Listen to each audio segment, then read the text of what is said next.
So guys, what if Tsunade adopted by Naruto and God of Air movie? Jiraiya, one of the great Sanins, looked upon his only student. A man whom he could almost proudly call a son. Minato, you've done it. The old hermit asked, dreading either a positive or negative response for separate reasons. Yes. Ero-sensei, the mighty Hokage, couldn't help but grin, referring to his teacher by his favorite nickname one last time. It's done. Jiraiya's eyes pooled with sadness as he caught a glimpse of the shadowy figure hovering patiently behind his pupil, its wretched face drawn back into an inhuman grin. For Namikaze, Minato's shadow was the shadow of death, the Shinigami, the god of death. Minato, Jiraiya started. There was so much to say, but the words froze in his throat. His pupil had made him proud beyond words every day. Did the cruelty of fate truly know no bounds? Minato reached for the bundle of cloth cradled in Jiraiya's arms. Is that him? My son. Minato addressed the bundled child even as he felt the life draining away from him. How he had dreaded this moment. I never wanted this for you. When you're born an orphan, the last thing you ever want is for your children to live that life. The pain of being alone and watching families, alive and whole, be happy, or angry, or sad together while you must suffer with no one to catch you when you fall. Above all, I never, ever wanted this for you. Please, please, believe me, and forgive me, my one and only son. I am so sorry. Let's begin. Jiraiya suggested, eyes closed, for he couldn't bear to see the world right now. He would only see pain and a strong, proud man weeping for a bright future that he had worked all his life for. About to be crushed by his own two hands. The personification of death hovering behind, more substantial than ever. He felt the rain, as if the sky were crying as well on this darkest of dark nights. Minato, the indomitable fourth Hokage who never backed down, gave up, or lost, croaked out a high as if it had to be forcefully ripped from the depths of his soul. Life above happiness, justice above life, duty above justice, but coming from a cold and empty childhood, when Minato found he would be a father, he had put family above all. But he loved his village like family. The people who had been there to see him grow up. He was a child of Konoha, if not of anyone else that he knew, and it was for their lives, along with the life of son, which would all be forfeit if the demon was not sealed into a proper container, that he was about to seal the worst of the demons inside his not-a-day-old child and condemn him to a future of unknown dangers. Through the painful irony, Namikaze Minato had never felt so ashamed. Konoha General Hospital the battle, if it could be called such. With Kyuubi no Kitsune had incurred many losses. An old, weary man pondered this as he walked down the somehow pristine corridors of Konoha's General Hospital.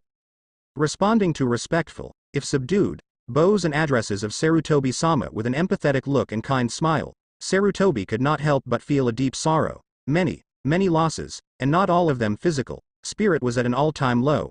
The crippling terror of the demon fox still lurked in the once bright eyes of men and women alike. Sarutobi sighed, but paused mid-stride as something caught his eye beyond the glass screen on his left. Tsunade? Hello Tsunade, the old man greeted, as he entered the dimly lit, empty room. Tsunade Hao was seen sitting on a chair, holding a bundle of cloth in her arms. She looked quite comfortable, and Sarutobi could only guess just how long she had been sitting there. Hello.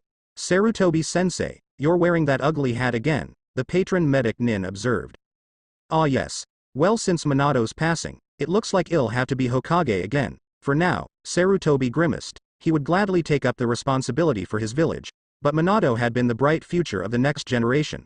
Once again, he felt a deep sorrow for Konoha. Tsunade only grunted in response, seemingly remembering to be intensely annoyed with something. Something the matter, Tsunade? Damn right something's the matter.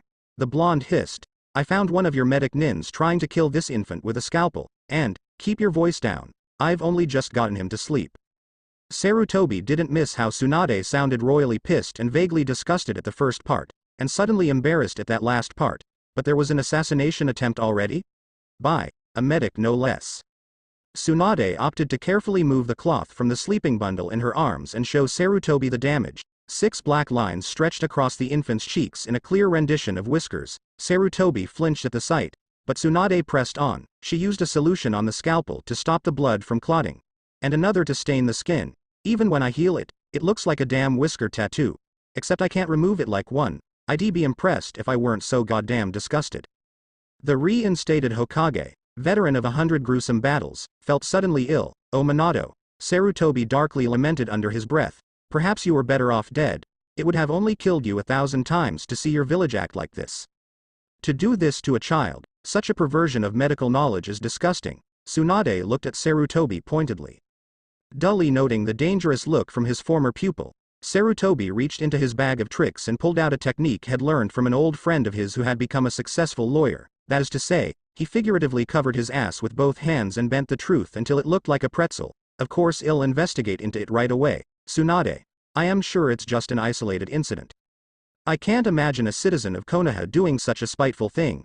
Though, Sarutobi became gravely serious for a moment. Of course the culprit will be harshly dealt with. There were no good excuses for attempting to assassinate one of Konoha's own children in Sarutobi's books. That seemed to appease Tsunade well enough. She returned to staring intently at the sleeping babe. He involved in some sort of family feud? Sarutobi sighed. Truthfully, he didn't really know if this would just be an isolated incident at all, but he could hope. No, he's an orphan, I am afraid. An orphan? Tsunade seemed to hold the child closer while trying to look like she wasn't doing anything of the sort, a fact that wasn't lost on Sarutobi. Tsunade, are you? What's his name? Tsunade interrupted. Not missing a beat, Sarutobi replied. Ah, there's a problem with his last name, but the first name is confirmed, Naruto. Naruto, Tsunade mused, testing the name on her tongue. The ramen topping? Sarutobi's sweat dropped, more like maelstrom than the ramen topping. How Naruto? I like it, she rocked the child slightly. Do you like it, Naru-chan? In response, the infant yawned, which, let's face it, was the closest Tsunade was going to get to any kind of confirmation. How Naruto it is. Then, I'll send Shizune to deal with the papers later. Mother and child, seeing his former pupil smiling brightly down at her just-adopted son, Sarutobi was suddenly overcome with an overwhelming sense of hope for the future. It was odd how, even in the aftermath of the bleakest days, he had found such a glowing sight. He didn't know what strange twist of fate had led these two to each other, but he was grateful. No, Sarutobi shook his head. That's not necessary. I'll handle it all. He's not just a normal child after all. I'll have to deal with the council, the old man sighed. You see, he's the container. The container, Tsunade echoed, then as realization struck. She pulled the cloth around Naruto's stomach away, revealing Minado's seal. Tsunade frowned softly at it and did something a little unexpected. She didn't care at all. My poor Naru-chan. She caressed his hair consolingly. Not even in Konoha for a day and you're already in danger. I am getting you out of here. Shed lost her husband and brother in Konoha. Shed be damned if Shed lose her newly adopted son here to some vengeful villager with a sharp object. Sarutobi flinched, acutely aware of Tsunade's current views on Konoha in respect to her loved ones. It was then that the old man came to a sudden realization. Tsunade, did you say you healed the child's wounds? I did heal him, but I didn't say anything about it, Tsunade informed. But your hemophobia, Sarutobi trailed off, referring to Tsunade's incapacitating fear of blood, could it be? Tsunade stiffened reflexively at the mention of her condition. Well, I couldn't just let him bleed to death, it was true. Something about the kid made her want to viciously guard him from danger. Sarutobi looked quite surprised. Then she was cured? She was cured. I hear that the operation rooms are swamped, he hinted hopefully. Being the Hokage was more than a job, it was a lifestyle. Tsunade narrowed her eyes at her old sensei. For old time's sake? Sarutobi hazarded. I've been working all morning for old time's sake. I am getting Naru-chan out of here, now. Sarutobi didn't give up. But this is still the place that Naruto's father built his legacy, he reminded the headstrong woman. He may want to visit here someday, and Konoha would forever be in your debt. Tsunade paused halfway out the door. That was true. If Naru-chan ever wanted something from Konoha, it might be good to have some swing here. She looked at the precious bundle in her arms, sighed, kissed him on the forehead, and gently handed him over to Sarutobi. If he gets hurt at all, Sarutobi-sensei, I'll kick you where the sun doesn't shine, she promised. Now what was scary was that, with Tsunade's legendary strength, she had been known to punt boulders over the Hokage monument. Watching his former student stride down the hallways, Sarutobi felt the blood drain from his face. Well, Naruto-kun. Why don't we just stay right here in this nice empty room until your mother returns? The baby, of course, only fidgeted in response. Konoha. Outskirts X. Shizune made a thoughtful sound as she looked over at the young Naruto in Tsunade's arms once again. Actually, she was glad for the change. Not that she didn't completely respect Tsunade, but no matter how you slice it, traveling with only your gamble maniac mentor for company could get so tedious. His name means maelstrom, right, Tsunade-sama? No, Tsunade disagreed, more like the ramen topping. Our ramen? It's cuter, Tsunade explained. See? Shizune said, though really she didn't understand at all. By the way, Tsunade-sama, if you're going to be Naruto-kun's mother then, Not going to. Tsunade interrupted testily. I've already adopted him, he's my Naru-chan, have you been listening at all? Right. Shizune placated her mentor, whose rage itself was legendary, but, Oh, spit it out already. Tsunade sighed. Can I be his sister?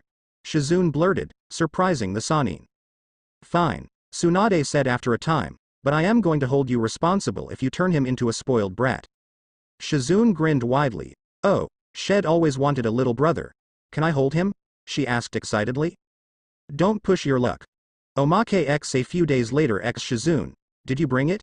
Tsunade asked, not diverting her intent gaze from the sleeping bundle that was Naruto. Hi, Tsunade-sama, Shizune replied dutifully, though, Naruto-kun isn't even awake to drink it and it's just going to cool down, again. You fool, Tsunade berated, he's asleep now, but when he wakes up, he'll be hungry. The blonde tested the milk's temperature by shaking some onto her wrist. Shizune, get me a thermometer. I am not sure this milk is properly lukewarm, and close that door. You're lowering the room temperature. X weeks after that, thousands of ninjutsu in this goddamn world, Tsunade groused, and not even one diaper change no jutsu. Alright Naru-chan, all clean now. Tsunade-sama. Shizune appeared out of nowhere. You can't use language like that in front of an impressionable infant. They learn how to speak by imitation. Tsunade waved off the complaint.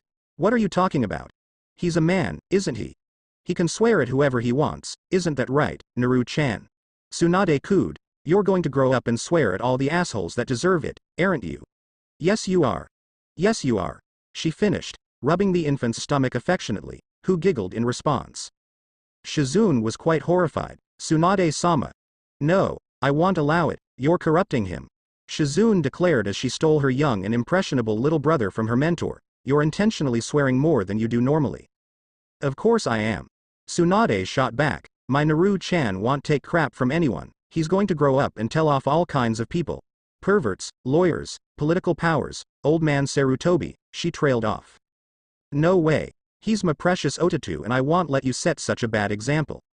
I am his mother, and I'll teach him to swear like a effing sailor if I want to. No. Shizune cried, covering Naruto's ears. Otatu, don't listen.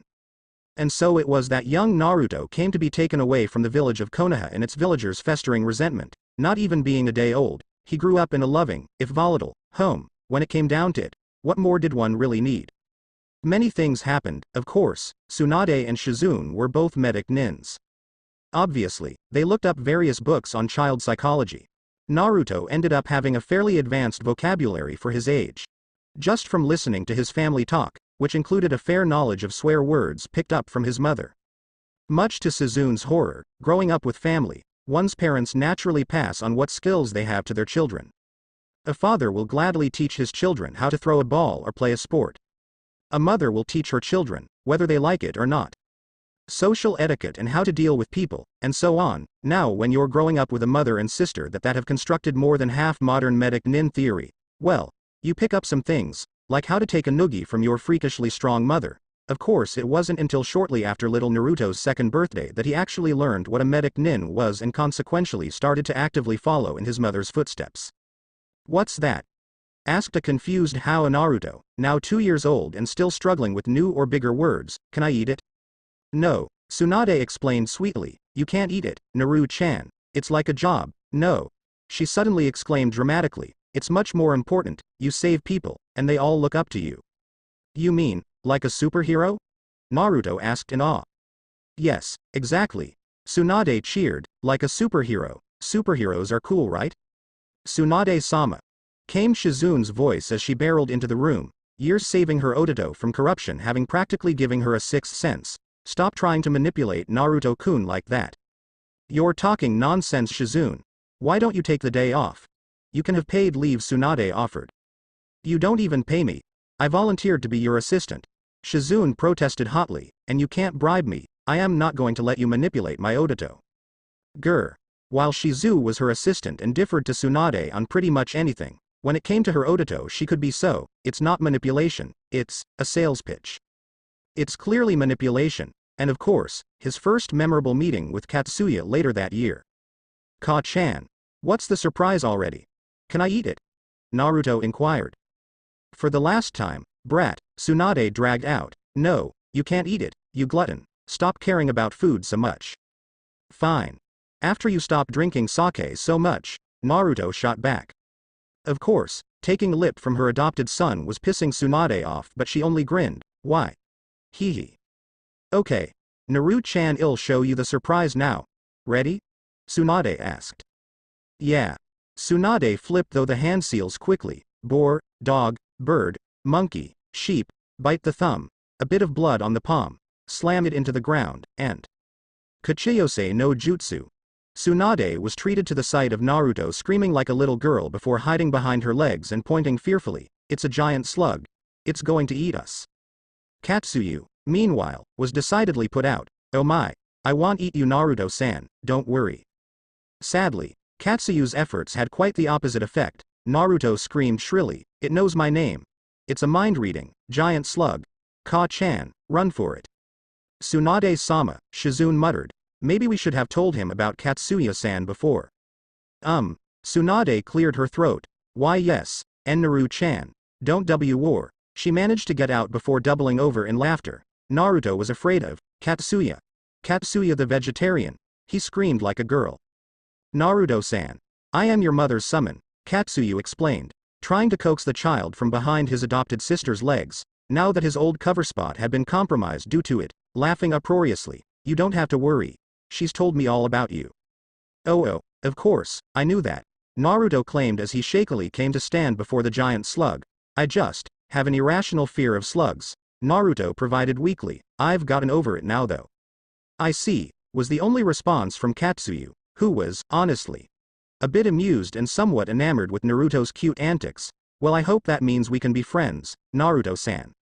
I'd be honored, Katsuyu-san. Naruto smartly replied and bowed smoothly. Please don't mind Ka-sama. We don't know why she's so strange sometimes, but she is. Oh my, that must be terribly difficult for you. Katsuyu offered her condolences. But you're such a polite boy, she must be so pleased.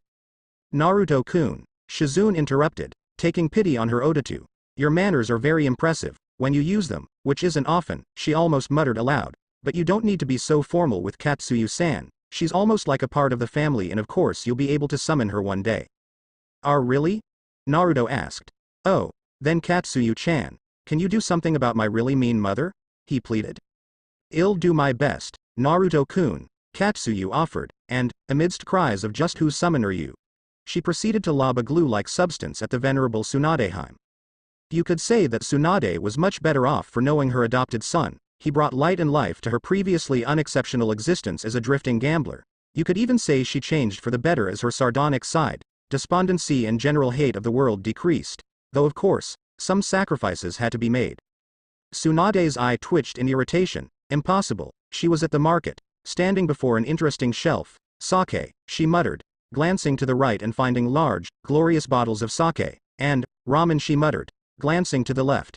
Shelves stocked with the yummy instant noodle packets which Naruto was such a fan of. A big fan, damn. Why is ramen being put beside sake, anyway? She yelled in frustration. Shizune didn't miss her mentor's dilemma, ramen or sake. What would she buy? Suddenly, the assistant's face split into a somewhat meddlesome Cheshire cat grin.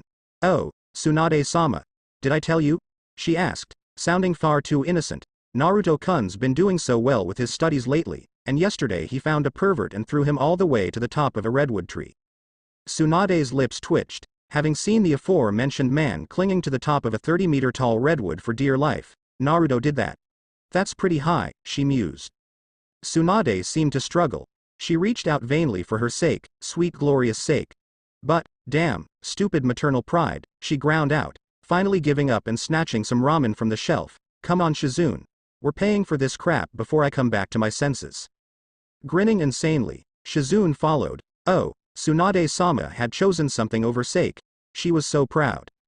And though Tsunade now had a son, she did unfortunately retain her status of a wandering gambler. In fact, it was while wandering through the small town of Rukodo that Naruto first encountered the last piece of what would be his family at the local onsen. Oi, kid. What's that you've got there? Huh.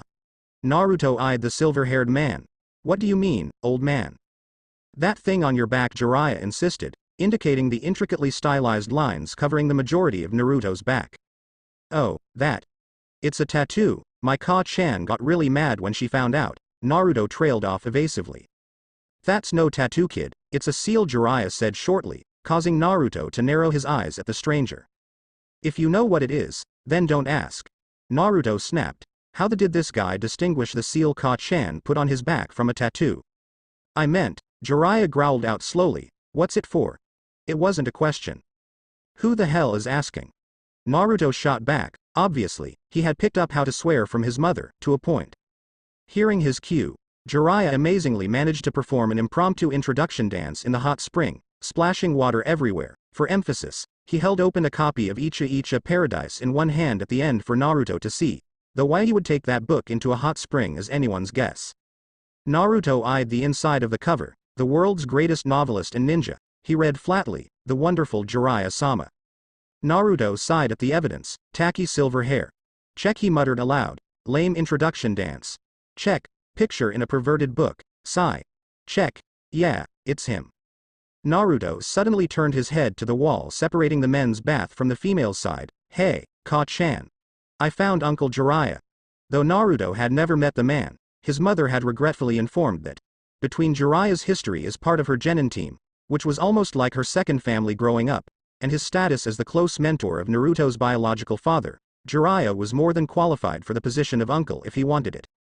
Tsunade swore, a lot, in fact, if Naruto hadn't been so used to it by now, he'd have been scarred for life. Naru-chan.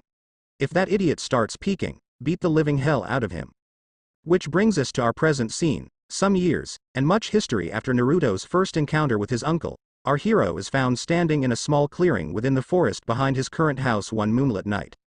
Once again, Naruto's fist made contact with the unforgiving rock, the resounding thwack going unnoticed by the blonde as he continued to pound away relentlessly at the boulder in front of him. His strength was steadily, if achingly slowly, approaching his mother's freakish level. The crescent-shaped slab of rock he was pounding on, which had once been a boulder, was a testament to the fact. Chips and splinters of rock littered the ground around him, reminiscent of so much broken glass. Isn't it past your bedtime, brat? Huh? Naruto snapped around, spotting the familiar spiky silver hair. Oh, hi. Arrow Uncle, Naruto greeted. Didn't the female population around here petition you to stay away? Che. Little nephew, you have much to learn, Jiraiya lectured. When a woman tells you to stay away, it means she likes you. Naruto stared at his unofficially adopted uncle. Was he serious? Arrow Uncle, Naruto sighed. Are you really an idiot, or just in denial? Jiraiya merely grunted and opted for a change of topics as he sat down on a fallen tree trunk. And what about you, brat? You're out late, sneak out of the house? He asked, bringing the conversation, by some strange fluke, to a civil level as he threw a can of juice at Naruto. Naruto made a noncommittal grunt in response as he reached up to catch the cold beverage arcing through the air and... Shit. Naruto suddenly swore as the can slapped into his open palm and unexpectedly sent laces of pain shooting throughout his open hand. A dead silence ensued, only broken by the ding of the dropped beverage bouncing off the floor. Naruto looked at his palm in bewilderment. For the first time that night, he noticed the bloody mess that his knuckles had become. Need me to patch you up, kid? Jiraiya asked, only half joking. Nah, this is nothing, Naruto explained and proceeded to form seals in jerky movements that were clearly interrupted by the insane pain his hands had to suffer through. A few agonizing seconds later, not that he showed just how much pain he was in, Naruto picked up the fallen beverage and joined the old man on the impromptu bench, completely healed. So what's up, Arrow Uncle? You come here to do research for that perverted book of yours? Peeking? Nah, Jiraiya explained. I actually came looking for you, kid, haven't seen you for a while. Naruto felt the older man reach over and muss up his hair affectionately, and asked, really? Sure. The frog hermit grunted. I even missed your 4th birthday, remember? Though I am not saying I want do some sightseeing before I go. Naruto ignored his uncle's sudden perverted chuckle. No, it's fine, you sent a card with Gamakochi. Jiraiya sounded thoughtful. You know, any normal kid would be complaining or demanding presents by now. Naruto merely scoffed at the thought. Normal? What's that have to do with me? True. You're a pretty weird kid. Normal isn't sneaking out at night to punch some rock until it gives up and crumbles into rubble. A silence stretched out to follow Jiraiya's last statement. He held his tongue as he saw the medic nin in training frown at his can of apple juice. You know how I never told you what that seal on my back was for? Indeed, Jiraiya remembered the seal well. Frankly, he was impressed that Tsunade could pull something so complicated off. How many months or years had it taken her? Well, Naruto continued, it's not really for sealing anything, it just alters this one, he mumbled, lifting up his shirt and exposing nothing. You can't see it, but it's there. The Kyuubi's seal, Naruto muttered. You know, when seals are put on people they only show up when you mold some chakra through them, Naruto informed. Jiraiya's brow furrowed. That was true, very true, kid. I've never seen the one on your back disappear, he informed gravely. Yeah. Naruto's head lifted up, now contemplating the stars, chakras always running through it. Jiraiya was almost afraid of where this was going. What is it? A lock. Naruto promptly answered him. It's just a lock. It keeps the Kyuubi's chakra from touching mine. But, why? Jiraiya asked in befuddlement. A medic nin needs very high chakra control, he stated as if it were a simple and profound fact of life, and even Ka-chan's battle techniques need a lot of control, and I can't, Naruto sighed. I can't reach the right level with Kyuubi's chakra mixing with mine. I don't understand it much, but it's a lock, Naruto reiterated. It cuts Kyuubi out of the loop, and it seals off a quarter of my chakra to stay active all the time. 25%, huh?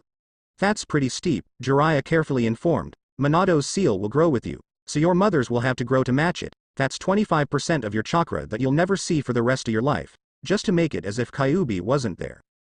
Naruto didn't seem fazed. In fact, the little boy seemed much older than he was. There's more to pay than that. I was chosen as the container because I was born the closest to when Kyuubi was sealed. My body is the container, and to stay the container, Ka-chan's seal will fade once a month and adjust my body. Jiraiya grimaced. So once a month as Kyuubi's chakra is open to you and your body is forced to alter itself. Which day is it?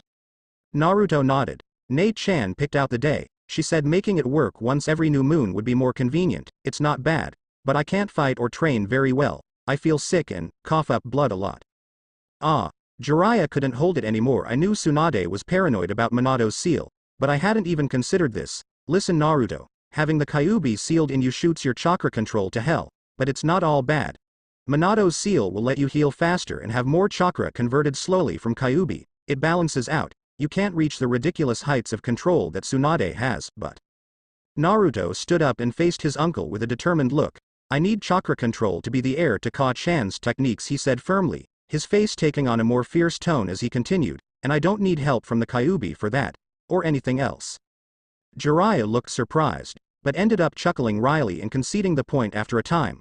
Once Naruto's made up his mind like this, well, you either agree or get out of the way, and Jiraiya could very well understand the boy's sentiments regarding getting far under his own power. Alright kid, I get it, sit back down already. It was then that Jiraiya made a wistful observation. All children have the desire to surpass their parents. Such a sweet little kid, aren't you, Naru-chan? Naruto smiled, bearing the brunt of Jiraiya's jibe, just glad to see that his uncle understood his decision. Don't sound so laid back, old man. Naruto countered cheekily, I'll surpass you, too. HMPH. Jiraiya snorted contemptuously as he made a show of flipping off the log dramatically. A brat like you? Kyuubi already shot your chakra control to hell. You have absolutely no natural talent for it at all. You can only use 75% of your chakra, and to top it off, you're an idiot. What did you say? Naruto demanded, lunging for the famed pervert's throat. And you're loud. Jiraiya yelled back as he dodged Naruto's lunges with ease. You're the worst possible person to try and become a ninja.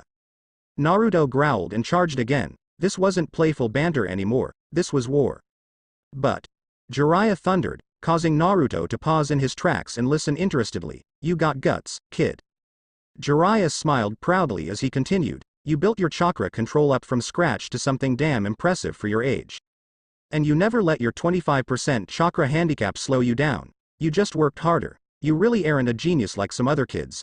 Your book smarts isn't anything impressive, but you're always reading a scroll or book whenever you walk anywhere. You had me, Shizune, and your mother to teach you. But in the end you grew damn strong, kid. Under your own power. Naruto almost got teary-eyed, almost. His uncle sure had a roundabout way of delivering praise, that was for sure. The boy walked up to the man and gave him a wide smile. You forgot something, Naruto informed. Yeah? Jiraiya asked, amused. Yeah, I am loud, but Naruto cocked his fist back. I can trick idiots like you any day. Wham. Jiraiya groaned as he peeled himself off of the tree Naruto's punch had sent him sailing into. Damn brat. I take back everything I said, you're useless. K. Naruto snorted, you think you can insult me and then get away with it by saying some other stuff? You're the only idiot here. Ungrateful brat. Arrow baka. Arrow baka. Naruto taunted, pointing an accusing finger at his uncle. When they see him, all the women run away. He has to peek because no one will date him. He's been slapped by women in every country in the world. Well, no one ever said they had a normal relationship. Normal would be too boring for those guys, but at the end of their meeting, Naruto and Jiraiya walked away with the underlying messages behind their scuffles and arguments engraved within their hearts forever, and that was all right. I understand your decision, Naruto. I am proud of you. Thanks for understanding, Uncle. Omake Naruto walked up a small hill and found his uncle sitting atop a grassy knoll, for once, not doing anything perverted. Yo. Arrow uncle. What's that thing? Jiraiya just grunted and continued to twist the little multicolored cube in his hands. Hey, what is it already? Naruto pestered, it's called a Rubik's Cube, brat. A merchant sold it to me, it's a puzzle, see? You have to get each side to have only one color on it, Jiraiya explained, giving it a decisive twist. Ah, I see, x30 minuets later ga, piece of junk. Jiraiya yelled before suddenly throwing the cube away. Only to have Naruto catch it in one hand. Geez. It's just a cube. What kind of Sannin are you, anyways? Let's see you try it. Jiraiya demanded. Fine, I'll solve this thing easily. Just watch carefully, Arrow Baka Naruto instructed. Another 30 minuets later Naruto sat, fuming at the little cube before him, taunting him mercilessly, damn it. It's a stupid thing. Anyways, Naruto pouted of course, Jiraiya agreed factually, in fact, I have much more important things to do.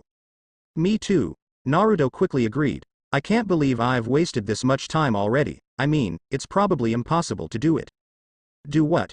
Jiraiya asked. I don't know what you're talking about, and I definitely don't know anything about useless cubes that are beneath my notice. Oh hey. A Rubik's Cube. The uncle-nephew pair turned in tandem to see the origination of the voice. A spectacled kid suddenly bent down and picked up the aforementioned cube. Wow. I haven't had the pleasure of idly indulging my crazily cranial-cracking intellect on three-dimensional cubic entertainment of this magnitude since I was 3, the child, no older than 4, observed. 30 seconds later the nameless boy exclaimed, as extraneously easy as I recalled. Naruto and Jiraiya's eyes twitched in irritation. Naruto didn't even know what every other word out of this guy's mouth meant, but a stranger had just shown him up, badly, without even knowing. Well, good day gentle sir. I'll just return this delightful mind teaser to you, my good peer, and be on my way. How good of you to leave it so unimaginably far from solved for me. I bid you adieu. And with that, the little spectacled boy went on his way. Naruto had to physically restrain himself from hurling the Rubik's Cube at the gifted child's retreating form with a vengeance. However, Jiraiya took the cube and threw it at the smarmy brat, himself. This never happened. Jiraiya insisted. Naruto could only nod fiercely in agreement. Next week yo. Tsunade Jiraiya greeted as he entered his old teammate's current abode. Jiraiya Tsunade drawled from the kitchen, how coincidental, you managed to somehow drop by just as dinner was prepared, again, and I am sure that you must be very hungry after traveling so far, again, and I am sure you won't leave me alone until I let your freeloading ass eat for free, again. Wow, Tsunade, you really are a remarkably astute woman. Twack. Jiraiya was hit in the head by a flying projectile of the egg-timer nature, but hey, it was worth it, free food. It didn't matter that he actually had loads of cash, freeness was bliss, plain and simple. Jiraiya sounded intrigued as he spotted an innocent-looking cube perched on the counter. Tsunade, what's that? The slug Sannin followed his gaze. Oh that. Naru-chan kept bugging me to buy him this thing a while ago. Kid kept carrying it with him and fiddling with it when he wasn't training. I swear he wouldn't put the damn thing down, even though it pissed the hell out of him. And then, she shook her head wonderingly. When he finished it, he just put it on the windowsill and left it. Tsunade shot her old teammate a look. What do you know about it? Jiraiya grinned madly. So, the brat didn't give up after all. He kept going for a week even after all that happened. For what? To gloat? For praise? No, to accomplish what he couldn't before, to not back down. Kid's got guts, he informed, feeling somehow insurmountably impressed. Tsunade's eyebrow delicately rose in that way that made people feel like they were idiots. What? Are you just finding this out now? You really are slow, aren't you, Arobaka? Jiraiya's pride stung painfully, too painfully to reply. He felt like had been verbally punched in the gut. Naruto suddenly strolled into the room, his pristine white clothes now covered in mud. He looked over and noticed the shocked and insulted look his uncle was sporting. Ah? Arobaka is here again? I should call you Arrow Freeloader, but it's too long, he informed pointedly. I am going to take a shower, Ka-chan. Naruto yelled over his shoulder as walked past the stunned form of his uncle. Make sure Arrow Freeloader doesn't eat all the food before I am done. Tsunade smiled proudly. That's her Naru-chan. Putting idiots in their place and throwing insults at perverts with pinpoint accuracy. Ah, she was so proud. For the House, days passed by in more of the same fashion. Neither the House nor Jiraiya were known for staying in one place for very long. The House wandered Fire Country, occasionally stopping for months at a time in any one village. Renting apartments or houses, Jiraiya spent most of his time around Fire Country as well. Though he wandered the world, it was never a great surprise to see him making short visits to wherever his nephew happened to be. Staying just a bit longer than he normally did in a particular city. It was even less of a surprise for him to sit in for some free food with the barest of excuses, and absolutely no invitation. Naruto continued to make steady progress with his studies. Despite Shizune's always ready praise, he could not help but feel inadequate. He hadn't his mother's nor his sister's natural affinity for manipulating chakra.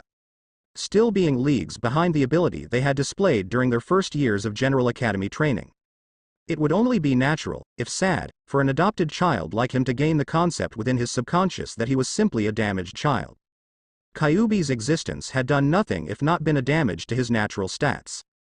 After all, he had no natural affinity for chakra manipulation to speak of. Where his mother had started off already gifted in the chakra control field and advanced by leaps and bounds. Naruto staggered forwards. As it was, he seemed determined to pay off the difference with raw effort. If Naruto was seen building sandcastles or catching bugs, it was because he was out of chakra. If he was seen lying on the ground, it was because he was out of physical energy as well. One would think that the issues of Naruto's apparent inability compared to his mother, though he was supposedly her heir, might have caused a rift or awkwardness, and perhaps it might have, if only Naruto and Tsunade hadn't known such things from day one. And all parties concerned weren't dealing with the reality of his situation with only minimal concern or effort. As it was, the issue just never came up. They were just those kinds of people. You could say that when Tsunade adopted him, Naruto became her child for life. Shizune was of a similar disposition, as evident by her fierce guarding of her precious Odato from her mentor's attempts at corruption and general manipulation. Though he seemed more independent by now, perhaps it was due to these strong family bonds of love that drove Naruto to join his sister in the ongoing war to get his mother to diminish her much-cherished sake and gambling habits. Then again, perhaps Naruto was just a brash kid that had absolutely no problems with letting someone know when they were being stupid. Either way is plausible, however. The immediately relevant point is simply that during the year several subjects were touched upon, and in fact, it was halfway through the year that the subject of Jiraiya's ability as a teacher came into question. On this particular day, a now 5-year-old Naruto was found squatting down on the ground, hunched over some object of interest. He seemed to be absorbed in whatever it was that he was doing, and so Jiraiya had no problems sneaking up to him. Jiraiya had just made it into town. It had been a month since had last seen his adopted nephew, and he was wondering how the brat was doing. So here he was. Oi, Naruto, he prompted, startling the boy out of his reverie. Huh. Oh, it's just Arrow, Uncle Naruto observed, standing up and dusting off his pants with one hand. We already ate lunch, so you can't invite yourself to eat all our food today. He held up the other hand to the sky, and it was a small blue bird, wing finally healed and once again ready to soar into the sky. It did so with great joy and thanks. Really? Damn, Jiraiya muttered. Shizune was one hell of a cook. I mean, he coughed into his fist. Do you really think so little of me, Naruto? It's not just me, Naruto pointed out factually. Everyone thinks about you like that. Needless to say, that elicited a response. Ungrateful brat. Jiraiya shouted. It was one of his favorite phrases of all time. What are you talking about? I have nothing to be grateful for.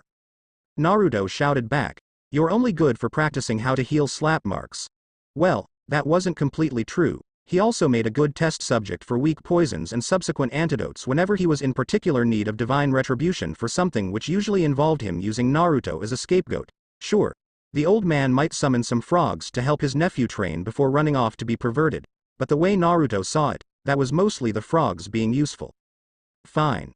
Jiraiya humphed, I was going to teach you a super cool jutsu, but I guess I'll just go research instead, Jiraiya recited. It was another of his favorite phrases. Old man, Naruto growled. The day you actually teach me a super cool jutsu is the day I read that perverted book of yours. Naruto argued, pointing his finger accusingly at his uncle. Jiraiya's eyes widened and suddenly filled with a terrible gleam. Deal, he shouted, grabbing Naruto's outstretched hand and giving it a vigorous handshake. Wait. What? Naruto said dumbly, no way, I take it back. I don't want to read your stupid perverted book. Too late, brat. I may be old, but I can still trick idiots like you any day, he gleefully proclaimed, reversing a line Naruto had used on him before. Wha? Bah? Naruto mumbled incoherently. The old man had tricked him? Him? Naruto? Had just been roped into reading a perverted book. He was in shock. Later Naruto sighed. He couldn't believe this was happening. If his mother ever found out, he was dead. He sat cross-legged on the ground, watching his teacher take up a lecturing pose. Okay, Kid Jiraiya began, looking like he was actually going to take this seriously. You know how you're always doing chakra control exercises? Yeah. Yet, despite your constant efforts, Jiraiya continued, you're still a complete failure compared to your mother and sister. Shut up.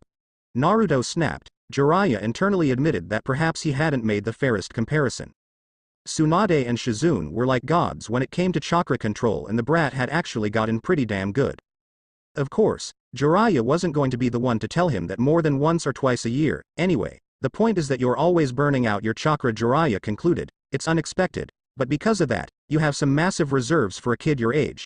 Even with your Kyuubi suppression thing taking 25%, you could say chakra is like a muscle. The more you use it, the greater it becomes. Yeah. Well, I guess so, Naruto mused. So you see, your useless attempts at getting better are good for something after all. Enough already. Naruto shouted, shaking his fist angrily, and it's not useless, I am getting better. You said so, too, he defended, just teach me, you idiot. Ah, sweet revenge. Jiraiya was basking in the fact that he was getting back at his nephew for all of the brat's disrespect, which mostly centered around Jiraiya's perverted work, which was very important to the frog hermit. But back to work. Did you know that in Konoha, the Uchiha clan used to teach its kids the C-rank technique Kaiten Gokyaku no Jutsu? It was some sort of rite of passage. Naruto blinked. Gokaku no Jutsu. Great fireball technique? I am going to learn to shoot a fireball, he asked, excitedly. Oh, the first thing he'd do was toast that arrow baka. No, Jiraiya said pointedly, you already have the chakra for it, so we're just going to skip Housenka, Gokaku, and all that low-rank, kiddie stuff. Wait, skip? Naruto asked skeptically. He was getting a bad feeling about this. The useful B-rank jutsu, Kaiten, Karyuenden. Here, stand like this, he said, spreading his feet apart. Naruto followed suit. The seals are rat, horse, tiger, dog, ox, dragon, horse, hare, and tiger. Mold the chakra so that it ends up flowing into your lungs and then blow it out. Think of a fire dragon when you do. Naruto eventually managed to remember all the instructions. That's a lot of hand seals, but it doesn't sound so hard, just tiring. Okay. He closed his eyes and began concentrating on how his chakra was molding as he slowly moved through the hand seals. Actually, you'll probably, Jiraiya trailed off. Kaiten. Karyuendak. A small flame issued forth, and Naruto fell to his knees clutching his burnt lips while utilizing a few of his adopted mother's more choice swear words. He began to flip through a more familiar set of hand seals. Jiraiya watched amusedly as Naruto held up a glowing yellow palm of chakra to his mouth. Hey. Jiraiya observed that the brat's lips were still burned. Can't you just heal it? Naruto shot his uncle a look as he quickly rifled through his inside coat pockets. He developed a kind of lisp from having his lips burned. I don't know that one yet, he defended. I just numbed the pain a little. Naruto proceeded to pull out a vial of clear blue liquid and apply it to his lips. Hare, horse, bird, monkey, dog, kashu nanku fukasu no jutsu. Another palm of yellow chakra later, Naruto was in good health. Jiraiya's eyebrows rose. Oddly, Naruto didn't really blame his uncle for the burn, not that had let the pervert know that. In an attempt to knock his temporary teacher out of his stupor, he opted to explain himself. Since I don't know the first-degree burn heal, I have to combine an ointment of East Fire Root and the burn ointment accelerator technique. Jiraiya's eyebrows remained up. Brat was full of surprises. He actually sounded like he knew what he was talking about. With the way the kid normally talked, it was easy to forget that he actually studied. Naruto shot his uncle a flat look. Yeah, I didn't think you'd understand. Listen, Arrow Baka. I can only heal burns if I have this bottle of stuff right now. Okay. Back to work, he snapped. Nightfall. The vial of ointment lay on its side, empty. The whole day had gone by with Naruto practicing, arguing with his uncle while he recovered, and then practicing again. He knew he was going to catch hell when he went home with his cloths singed as they were, and there was also the looming promise of having to read Arrow Baka's book of extreme perversion. Naruto panted. Damn thing, want work, he groused. Jiraiya made a distinctly fed-up sound. It's getting late, brat. Let's call it a day. Well, start again tomorrow, Jiraiya proposed. For the record, you're not doing well. Pompous ass, Naruto muttered. It's fine. You already taught me the damn super cool jutsu. I'll read your stupid book. But, he paused, I'll never become perverted like you. Jiraiya shook his head sadly. Your loss. He then handed Naruto a few sheets of paper. You're obviously not mature enough to care about adult things, so I'll only make you read the non-perverted parts. Relief dawned on Naruto's face. Really? Cool, Naruto mumbled. Hey wait, you only gave me 3 pages, Naruto protested. So? There was utter silence for a time. Even the local animals of nature fell into silence, perhaps in shock. The medic Nin in training sounded in disgust, the implications sinking in. Why did he suddenly feel a headache coming on? Out of an entire novel, he emphasized each word, you only have 3 pages of non-perverted stuff. That was very true, but rather than becoming defensive, Jiraiya seemed to brighten up at this and his chest puffed out in pride. Icha Paradise is the most super perverted series in the world, he said severely, as if the title were of some life-altering significance. Sadly, there were probably people out there whose lives really were altered drastically by the perverted book. Those pages aren't even double-sided, and the books after that one have even more perverted content. He shouted triumphantly, and with much vigor, you should understand. Its power is so great that I am required by law to sell a pair of nose plugs with each copy, lest first-time readers suffer extreme blood loss. Naruto gaped. 2 words. Throbbing headache. Did people really get nosebleeds from perverted thoughts? Why then, did his uncle not always have a nosebleed? Was he so adapted to being perverted that he had built up immunity? I'll read these small pieces of you not being perverted later. Naruto began to slowly trudge home. Jiraiya followed suit, unsurprisingly. Jiraiya coughed into his fist for the second time that day when he saw Naruto's raised eyebrow. Well, I have a hotel but all the good restaurants are closed by now. You know how it is, he said conversationally. Naruto smiled tiredly. Yeah, he knew how it was. His uncle was a cheap freeloader. That's how it was. Well, since you actually weren't useless for a change, I guess I won't complain. Come on, Arrow freeloader. I'll try and keep Ka-chan from attacking you with the egg timer again. As they trudged along, there was one thing Naruto couldn't stop thinking about. I still think it's weird that you didn't try to make me read the whole perverted book. Are you kidding? Jiraiya asked scandalously. Your mother would beat me to death, and your sister would just kill me in my sleep. That makes sense, and this closed the subject of Jiraiya's uselessness. In regards to the Karyuenden, after more than a week of practice and empty bottles of East Fire Root, Naruto still couldn't do it. Not ready to give up completely, Naruto nonetheless put it lower on his list of priorities. He considered it good training, but hopes of actually using the technique itself seemed slim for the near future. There was clearly something wrong. Regardless, more subjects would be addressed this year. The subject of Konoha was a bit of a touchy one for the house. Or rather, it was to Tsunade, due to the scars of her past. Konoha for Tsunade was both a nest of painful memories and a place which she distrusted greatly. Unfortunately for her, at that time in the shinobi world, the country one was born in dictated the village they could become a ninja of, meaning Naruto would have to go to Konoha. It was a fact, an eventuality, and it was this eventuality that saw the house visiting Konoha shortly before Naruto's 6th birthday. The exact purpose itself for the visit was somehow foggy, but Konoha was something that the house would have to face sooner or later. The Grand Gates of Konoha are one of the most widely known landmarks in the current shinobi world. It's not that hard to believe. The daunting sight was certainly something that one would remember and bring tales of back to his or her own village. The twin gates were constructed from trees that the first Hokage himself had called forth, with a height that easily equated to at least 3 stories and a density that made the wood all but diamond hard. The Grand Gates of Konoha were, Like many of the world's widely known landmarks, completely and utterly useless. They were just too damn heavy, it was impractical. In fact, due to the daunting need of at least several hardy taijutsu specialists to open and close the gate each and every time such an act was required. The grand gates of Konoha were practically never used. Still, it was a sight to behold, to a merchant that frequented Konoha. It might only warrant a small pause and short look of awe. To an assaulting enemy force, it would look like an impenetrable barrier that would strip away all hope and fighting spirit. To Shizune, it looked like something mildly interesting that she was considering sounding very excited about. For her Otutu's benefit, the fact was, Katsuyu was bigger. To Tsunade, it just looked like a big door. This most likely stemmed from the fact that she could open and close it regularly without a team of taijutsu specialists breaking into dry heaves, as if it really were nothing more than a large door. No, it was what lay beyond that door which intimidated her, for beyond that door was fear, uncertainty, danger, not for her of course. No, damnable Konoha wouldn't take her. It struck at who she loved most in the whole world.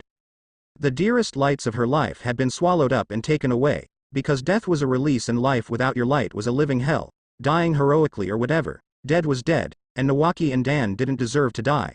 Not like that, and now, Tsunade took a deep breath. She was about to walk the third and dearest light of her life straight into the village that had claimed the other two.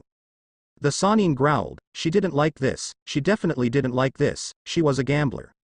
Hell, the kanji on her coat meant gamble, but she didn't gamble with her child's life, not ever. This was just so wrong. She wasn't an idiot. She knew that her views of Konoha were skewed at best, but when your little brother dies on a supposedly safe and simple mission, and your significant other dies bleeding to death in your arms before you can even have your honeymoon, just as you're starting to regain hope in life not being a twisted tunnel of emotional pain and hell, well, you start to see a trend, and it's not a good trend.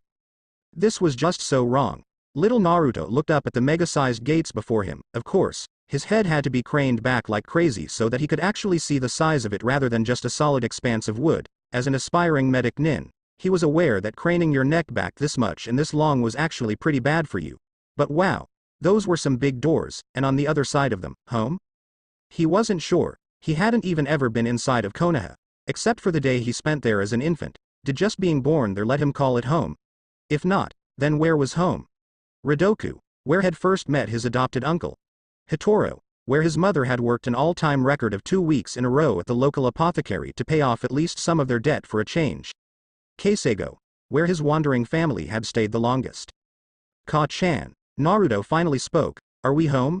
Tsunade's paternal heart endured a stab of pain at the odd question. Just what did that mean? Was all the traveling getting to him?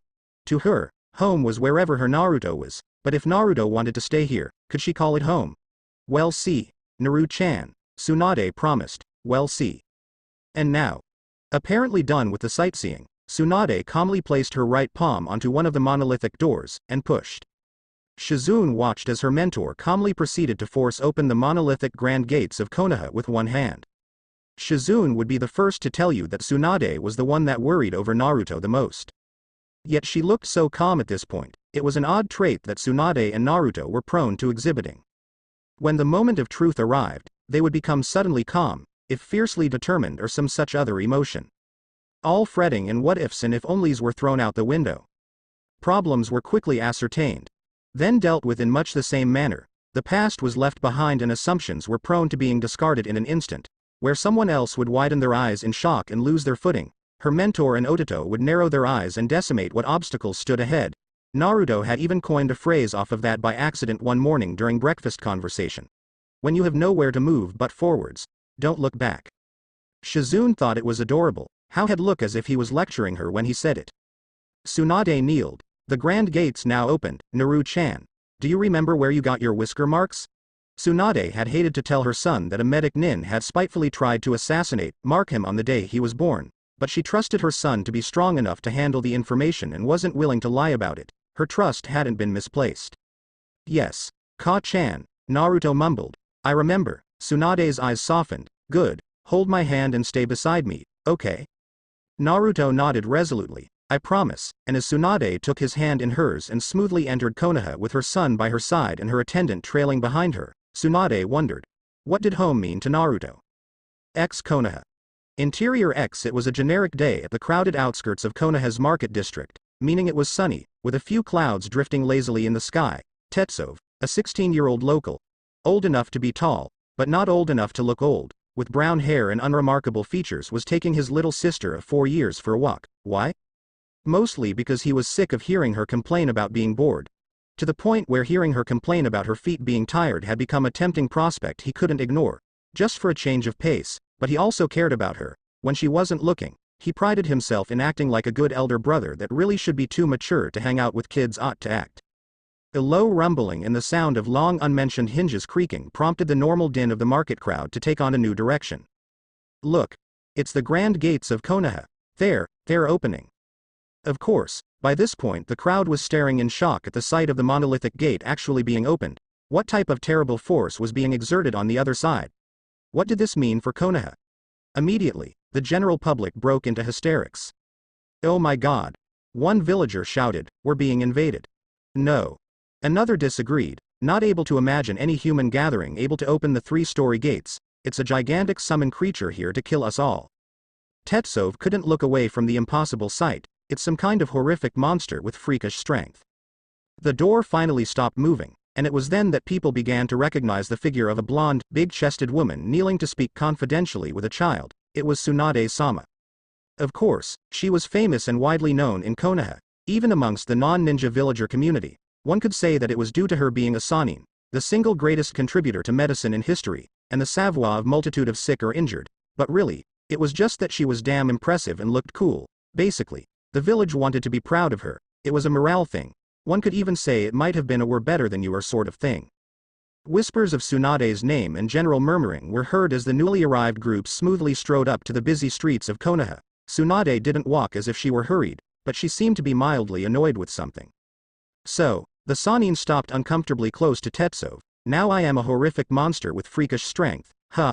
she asked, eyebrow faintly twitching. Tetsov gulped in fear. Another reason for people's knowledge of Tsunade's name may have something to do with her legendary temper, which was known to cow the Hokage on occasion.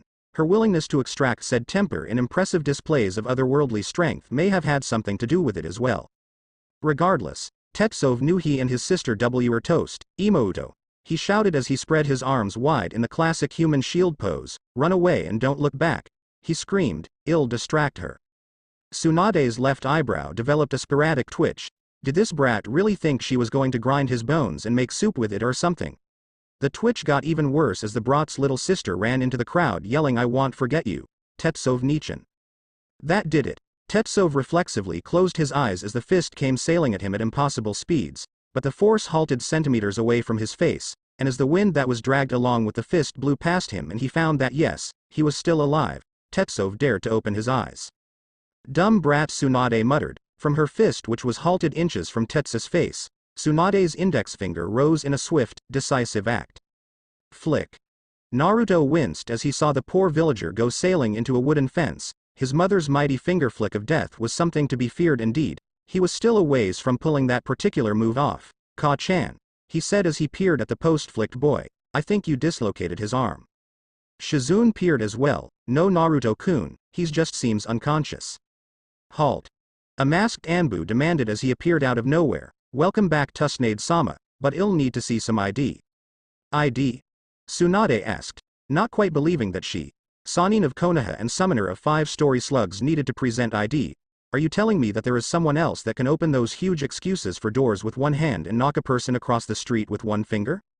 Well. The Anbu floundered. "I wasn't really here to personally see either case," and the Anbu trailed off. "Oh. That had bad move written all over it. Just what had he done to himself?"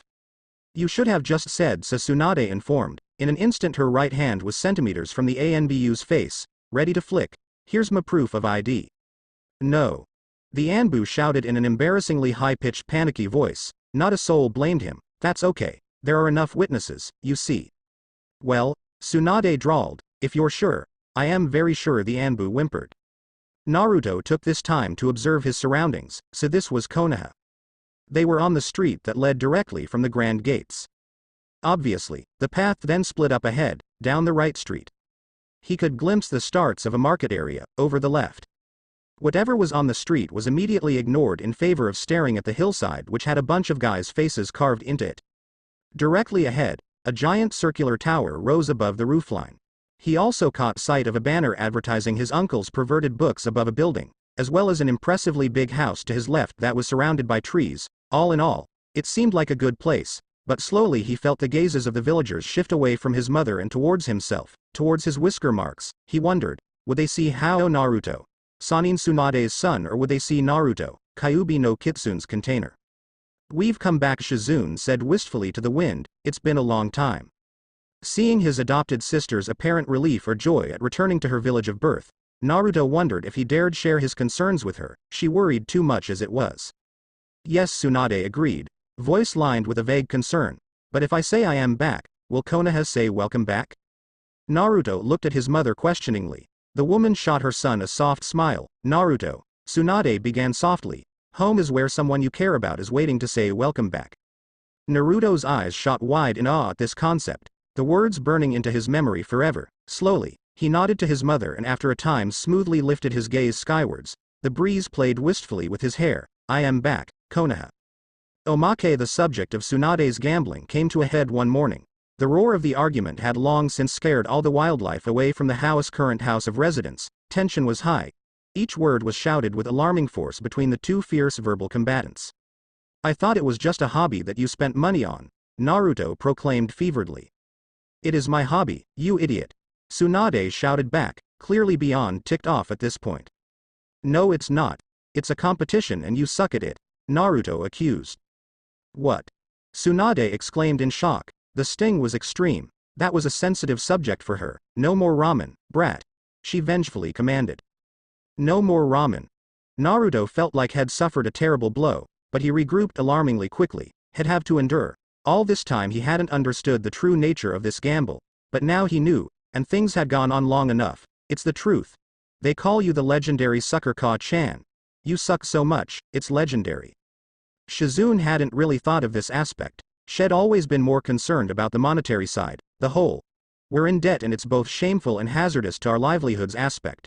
Though her Otutu's concerns somehow fit his personality to a T, and of course, she was glad that Naruto was finally taking a position against her mentor's gambling. At least, she thought he was.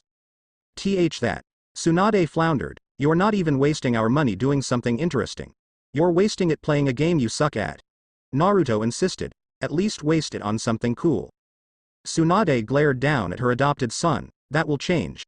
Statistically, I have to hit some kind of jackpot." "No," Naruto disagreed. "Statistically, you suck." It was at this point that a rage-filled punch sent Naruto crashing through the front door, which was thankfully open, but as he was used to being on the painful end of his mother's temper and was perhaps too fired up for his own good, Naruto was up and back in the argument in a flash. "Give up, Ka-chan. Find something you're good at, or at least something you're not really, really bad at." No, Tsunade glared stubbornly. She should have punched the brat harder. "Damn it, I want to gamble." "Fine." Naruto threw up his hands in frustration. "But can't you not suck so much? Get training or something," he demanded. "Work harder, damn it."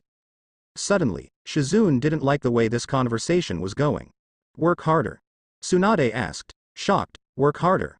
I've been gambling for 13 $+ plus years straight. That's training for longer than you've been alive." And, Naruto glared. "You still suck." "Naruto ooh." Tsunade lunged. Shizune did her best to physically restrain her mentor, but wasn't going to last very long if Tsunade started to utilize her monstrous strength. "You think it's easy? I'd like to see you try." "Fine." Naruto shot back. "If I completely fail, then at least you won't be lonely." It took a little effort, but Tsunade eventually managed to get the local casino to agree to let little Naruto in to gamble, but just for a day. Tsunade, calmed down a little from yesterday, led Naruto and Shizune to her place of gamble. The establishment was quite large, but was somewhat lacking in decoration. "This is it," Brat Tsunade announced. "Are you ready for this?" she challenged. "Bring it on." Naruto yelled back. "Ne-chan, I need my pouch." Shizune sighed. "Naruto-kun, I really don't think this is a good idea." "I have to do this," Ne-chan Naruto insisted, sighing. Shizune regretfully handed over the small pouch that contained every yen of allowance Naruto had ever gotten. Ruefully, she noted that he seemed so determined and dead set on this. She supposed he must feel strongly about the subject.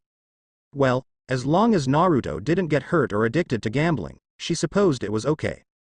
Bravely, the trio entered the building, X Casino, Interior X. Alright, brat, Tsunade began. It's a game of skill, strategy and... Yeah, let's start. Naruto shouted bravely. What? Tsunade shouted in disbelief. So I get 5 cards, Naruto observed, and they have stuff on them. Do I win? Tsunade peered at her son's hand. 4 of a kind. Keep those cards and get rid of that king. She whispered loudly. Of course, the dealer heard her. Okay, Naruto said as he proceeded to throw away 3 cards. What are you doing? Tsunade demanded. Well, Naruto reasoned. I figured that since you suck so much, everything you say must be really bad, so I got rid of some other stuff. You, Tsunade mumbled, not able to express her rage. The dealer laughed, partially because the kid had guts, partially because this win would be so painfully easy. He gave Naruto 3 cards to replace the ones had lost. Now I have a bunch of funny stuff. I think this is good, Naruto deduced. You idiot. Tsunade shouted from her spot at the side of the table, don't bet anything. I am going to bet all this stuff. Naruto proclaimed, indicating his betting chips, going for broke with his theory. Tsunade ground her teeth. For the first time in her life, she seriously considered slamming her head on a table in frustration. The dealer grinned widely. I'll match you, he informed. Full house, kid, he smugly explained, putting down his cards. Naruto made a sound and proceeded to look at his cards at great length, shuffling them around. Well, the impatient dealer finally said, what do you have? How should I know? Naruto snapped. I am just a kid. I don't play poker. I have a bunch of red guys, a 10, and an A, he said, putting down his cards. That's good, right? Tsunade stared at the royal flush of hearts. The fact that she hadn't gotten one of those in 13 years of gambling was not lost on her as she proceeded to gape openly. Shizune watched, torn between being upset that her Otato was gambling, and being pleased that he was so good at it. How are you doing that? Tsunade demanded. How should I know? Naruto protested. I am just a kid. I don't know what I am doing. I just pull the handle. Try pushing those buttons, I think they're good. Immediately, Tsunade as well as every person in the casino that had been sitting at a slot machine and listening in on Naruto's conversation for some kind of miracle tip began to push random red buttons with gutso. It was the end of the day, and the House were sadly forced to leave the casino. Tsunade exited the main doors first, looking generally dazed and disorientated, walking mechanically and wondering just what the hell had happened. Naruto slowly followed after her, dragging a criminally large green bag of cash, and Shizune followed after, pushing the other end with her shoulder. This is, Naruto panted. Good training, Naruto-kun, Shizune grunted out. Under the strain of pushing such a ridiculously sized bag, we can pay off a lot of debts with this. Well, okay Ne-chan. I know you worry about that stuff, Naruto consented amongst strenuous gasps for air, but I want to use most of it for ramen, he insisted. Most of it?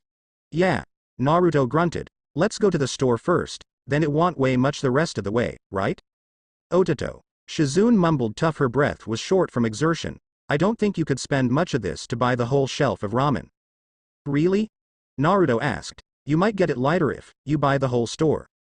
Oh, Naruto said, he would be more excited, but had had a very strenuous day of shocking people by consistently winning money at impossible odds that left them so stunned. They'd been effectively robbed blind before they knew what was going on. Well, Ka-chan. I was right.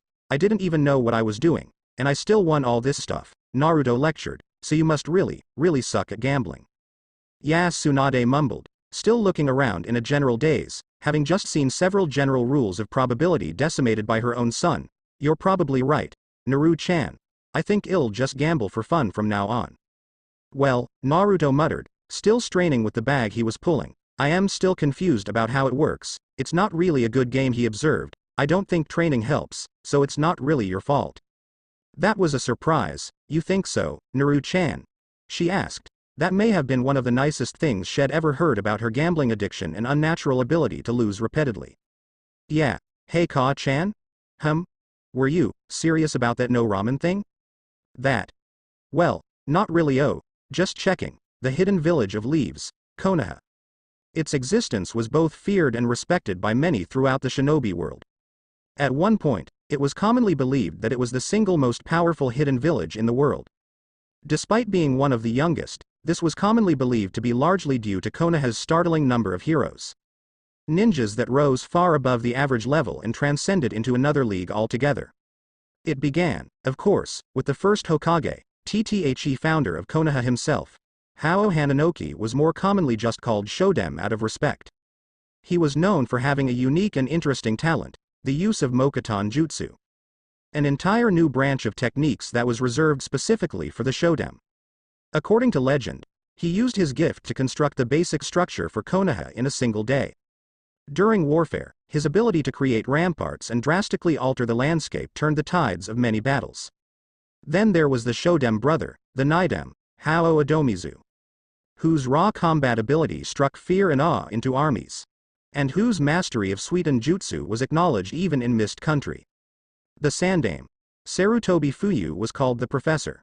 He was known to be fair and diplomatic, but he was equally known for his near-encyclopedic knowledge of jutsu and seemingly endless list of abilities for any given situation. The Yondaime, Namikaze Minato, also called Konoha's Yellow Flash, was a name that was borderline taboo in certain countries. After a time, he was universally deemed to be completely invincible in straight combat. Entire battalions were instructed to cut their losses and just run for their lives if they were ever unfortunate enough to meet him on the battlefield. There was Konoha's White Fang, Hikate Tsukumo, who was known as the ultimate assassin before his choice to neglect the rules in favor of saving his friends and his subsequent forced harakiri. Konoha, to be blunt, had consistently produced select people that were just too powerful. No one knew exactly why that was, but it was sometimes thought to have something to do with the social values of the general populace and both their accepting and their encouraging nature. As Hao Naruto trailed beside his mother through the whispering and increasingly unfriendly streets of Konoha, he found that particular explanation a little difficult to agree with. "Relax, Naru-chan," Tsunade mumbled, as she swept her hawk-like gaze over the whispering crowd. "We're almost there, don't worry." Naruto absorbed his mother's words silently, his usually upbeat attitude subdued for a change by the speculative and gradually more hateful gazes that were beginning to surround him on each side.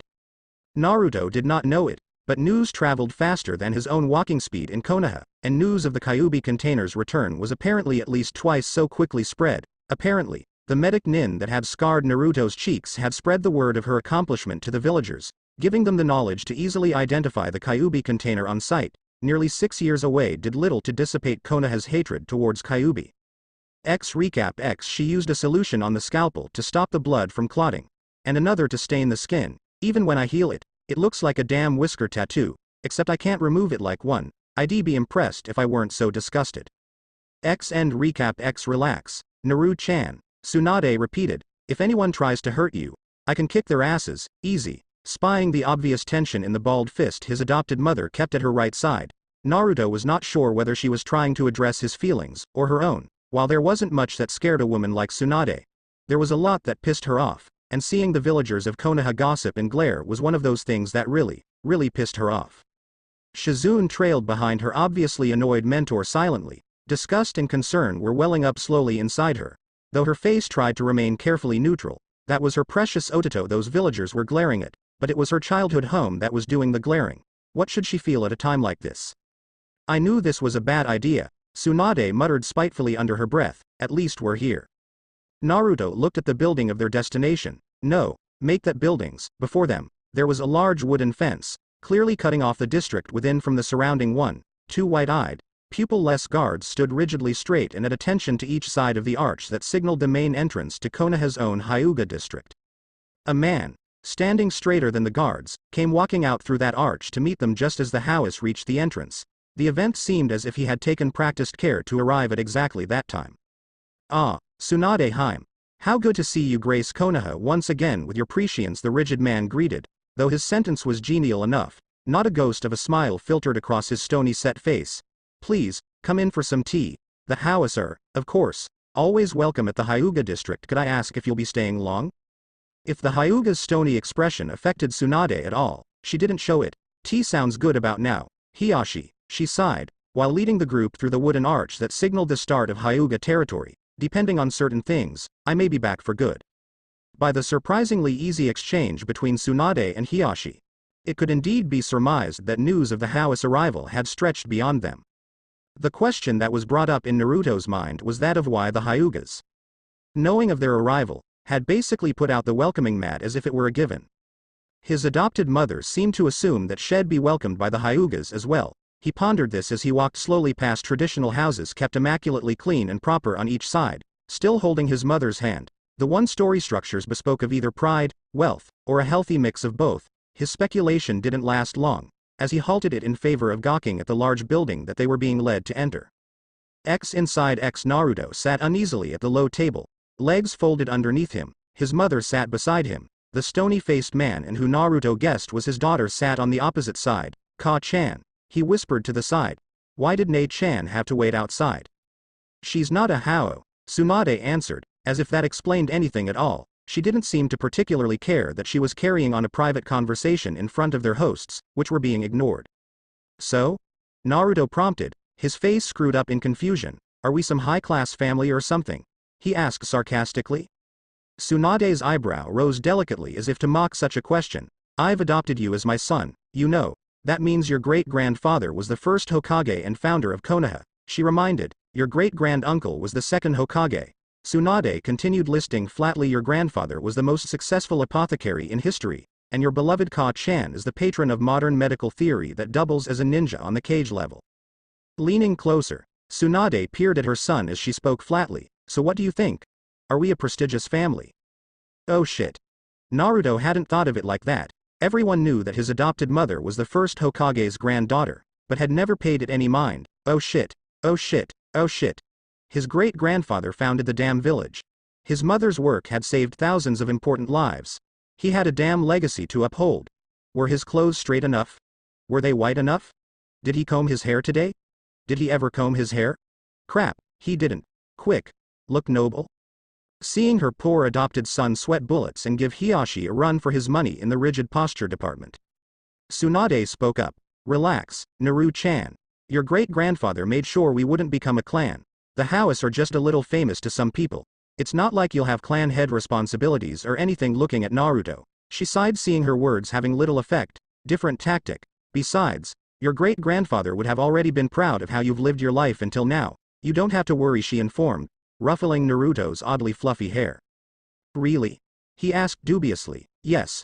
Really? Tsunade grinned, seeing the tension ease out of Naruto's posture as he seemed come to terms with the revelation. Now get back to being the annoying brat I love so much. Naruto, fears abated, now bristled at the tease, shooting his mother an annoyed look. He scolded her. I'd insult you back, Ka-chan. But our ancestors up in heaven would be disappointed if I sunk to your level, he informed factually, then pointedly ignored his mother's prescience altogether and turning to his host. Could I please have a cup of tea as well, Hiyashi-sama? Hiyashi, similarly ignoring Tsunade's insulted expression, motioned for his daughter to begin pouring the tea. Of course, Naruto-sama. Wait. Tsunade interrupted, having recovered from Naruto's backhanded insult. You brat. What did you say about sinking to my level? With his mother's arms suddenly wrapped around his neck, Naruto's head was pulled in closely to her ample chest in a headlock. It was a position many men dreamed of, but Naruto only knew fear. Let go of me, you barbarian. Alright, that did it. Vengeful mother's secret technique, Noogie of instant humiliation. Gah. There were even hand seals this time. Naruto cried in disbelief before the Noogie session began with a vengeful force. Later Hiyashi had quickly gotten used to tea with the House, which was decidedly different from tea with anyone else. They would be the picture of quiet nobility one moment, but were prone to short bursts of rancorous insults or general tussling. Once whatever argument they suddenly had was just as abruptly resolved, they instantly returned to their polite and dignified veneers. Seeing this, Hiyashi didn't have any major problems with the odd behavior. It was even mildly entertaining. You may not be a clan, Hiyashi lectured, but you are a family of greatness. The nobility, ability and intelligence shown by your forefathers are something that the Hyugas have always respected. They accomplished great things. I see, Naruto mumbled. Then you don't mind me being the Kyuubi's container, just because I am also a Hao? Hiyashi took a moment to get over his surprise. The boy revealed his secret status as the Kyuubi container quite easily. Yes, whatever would be subtracted from you in our eyes is more than made up for in your dignified family name.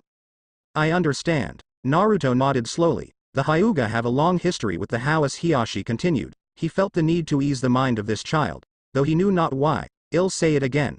The House will always be welcome at the Hyuga compound, though for now at least, you two are the last remaining House in this life. Naruto was silent. It was a kind offer. To always be welcomed somewhere, a great promise, but whether the rest of the Hyugas would abide by that promise and if so, to what extent would have to be seen later. Hiyashi-sama, Tsunade prompted over her teacup. I am going to need to talk to Sarutobi-sensei today. Please look after Naruto for me. Of course, Hiyashi responded as if it were a given, though that raises a question. Where are you planning to take up residence, Tsunade-heim? Good question. Her old house would be a wreck from over a century of neglect. For the moment, she'd been planning to stay at a hotel. Because, Hiyashi led in, the house will always be welcome at the Hyuga complex, he informed once again, with a new undertone this time. Tsunade's eyebrow quirked upwards as if to say, you're serious? Thank you, Hiyashi-sama, I'll tell Shizune to unpack. An offer without an offer, nothing new from the Hyugas. She didn't really mind the game of words, the game of putting up fronts to show one's strengths while strategically hiding one's weaknesses, listening to what is said, and what is not said, speaking in curves and implications, instead of direct statements, all the while watching your opponent like a hawk, trying to wheedle inside their brains with a wedge of polite inquiry. It was like riding a bike for her. It was easy to play that game even after all this time. But hell, that didn't mean she wanted to get used to it. Didn't mean she wanted Naruto to get used to it either. I am off, Kid Tsunade informed, standing up, I'll be back later. Yeah, right, Naruto said, sarcastically. He stood up as well, I am coming too. Tsunade made a disgruntled sound, just sit tight, brat. This is between Sarutobi-sensei and me. I am leaving Shizune behind too. Just play with Hiyashi's daughter or something, or hell, help your sister unpack. Tsunade breezed past her son. She was halfway through the door when his voice paused her movement. She glanced at him over her shoulder. Naruto's deep cerulean eyes met hers, looking like wells of deep understanding, and why not? He was her precious son, after all. No book-smart genius perhaps, but certainly no one's fool if he could help it. Just, tell me the important stuff later, okay? If there's going to be news that concerns me, I want to know about it. Tsunade's eyes flickered to the door and back to her son. Hiyashi spied this as a sign of quick consideration and forethought. Tsunade let out a breath. Not quite a sigh. Fine, brat. If you're sure you can stay awake through it all, I'd like to protect you forever. But that's impossible even for me. I still think you're too young to be protecting yourself. Even a little. But you're too young for a lot of the things you've done and dealt with so far. You'll manage. I know, but any mother would worry about what that would do to you as a person. Naruto watched Heishi follow through the door after his mother, presumably to show her to the door. He turned to Hiyashi's daughter, who was still kneeling dutifully at the tea table. Hey, he began, but stopped short, blinking. He realized that throughout one solid hour of polite conversation with side orders of tea and arguments, he hadn't ever gotten her name. He shook the oddity off. Hi, my name's Hao Naruto, he proclaimed, whatever, had just reintroduced himself. You The little girl stuttered. She was being put on the spotlight. She was deathly afraid of being the center of attention. She had quickly learned that when she was the center of any attention, she inevitably did something to drive her audience to hidden disgust, stealing herself. She spoke for one of the few times since Naruto had met her. Hyuga Hinata. Cool, let's go play. EA? Hinata was startled by the sudden outburst. Naruto, in turn, shot her a flat look. What was there to be confused about? Did this girl not know how to play? Looking at her, she was pretty small, and dressed in that kimono. She reminded him of a doll. In fact, could she even run in that kimono? Whatever, he continued to drag the Hyuga heiress into the garden area. Let's play hide and seek. Hyuga complex. Central Garden. Naruto had someone to play with, as well as a place that would let him stay indefinitely in a village that might just end up being his home for a long time. Taking care to keep an eye out for signs of unacceptance from the Hyugas, he found none. Could he really stay here and not be glared at?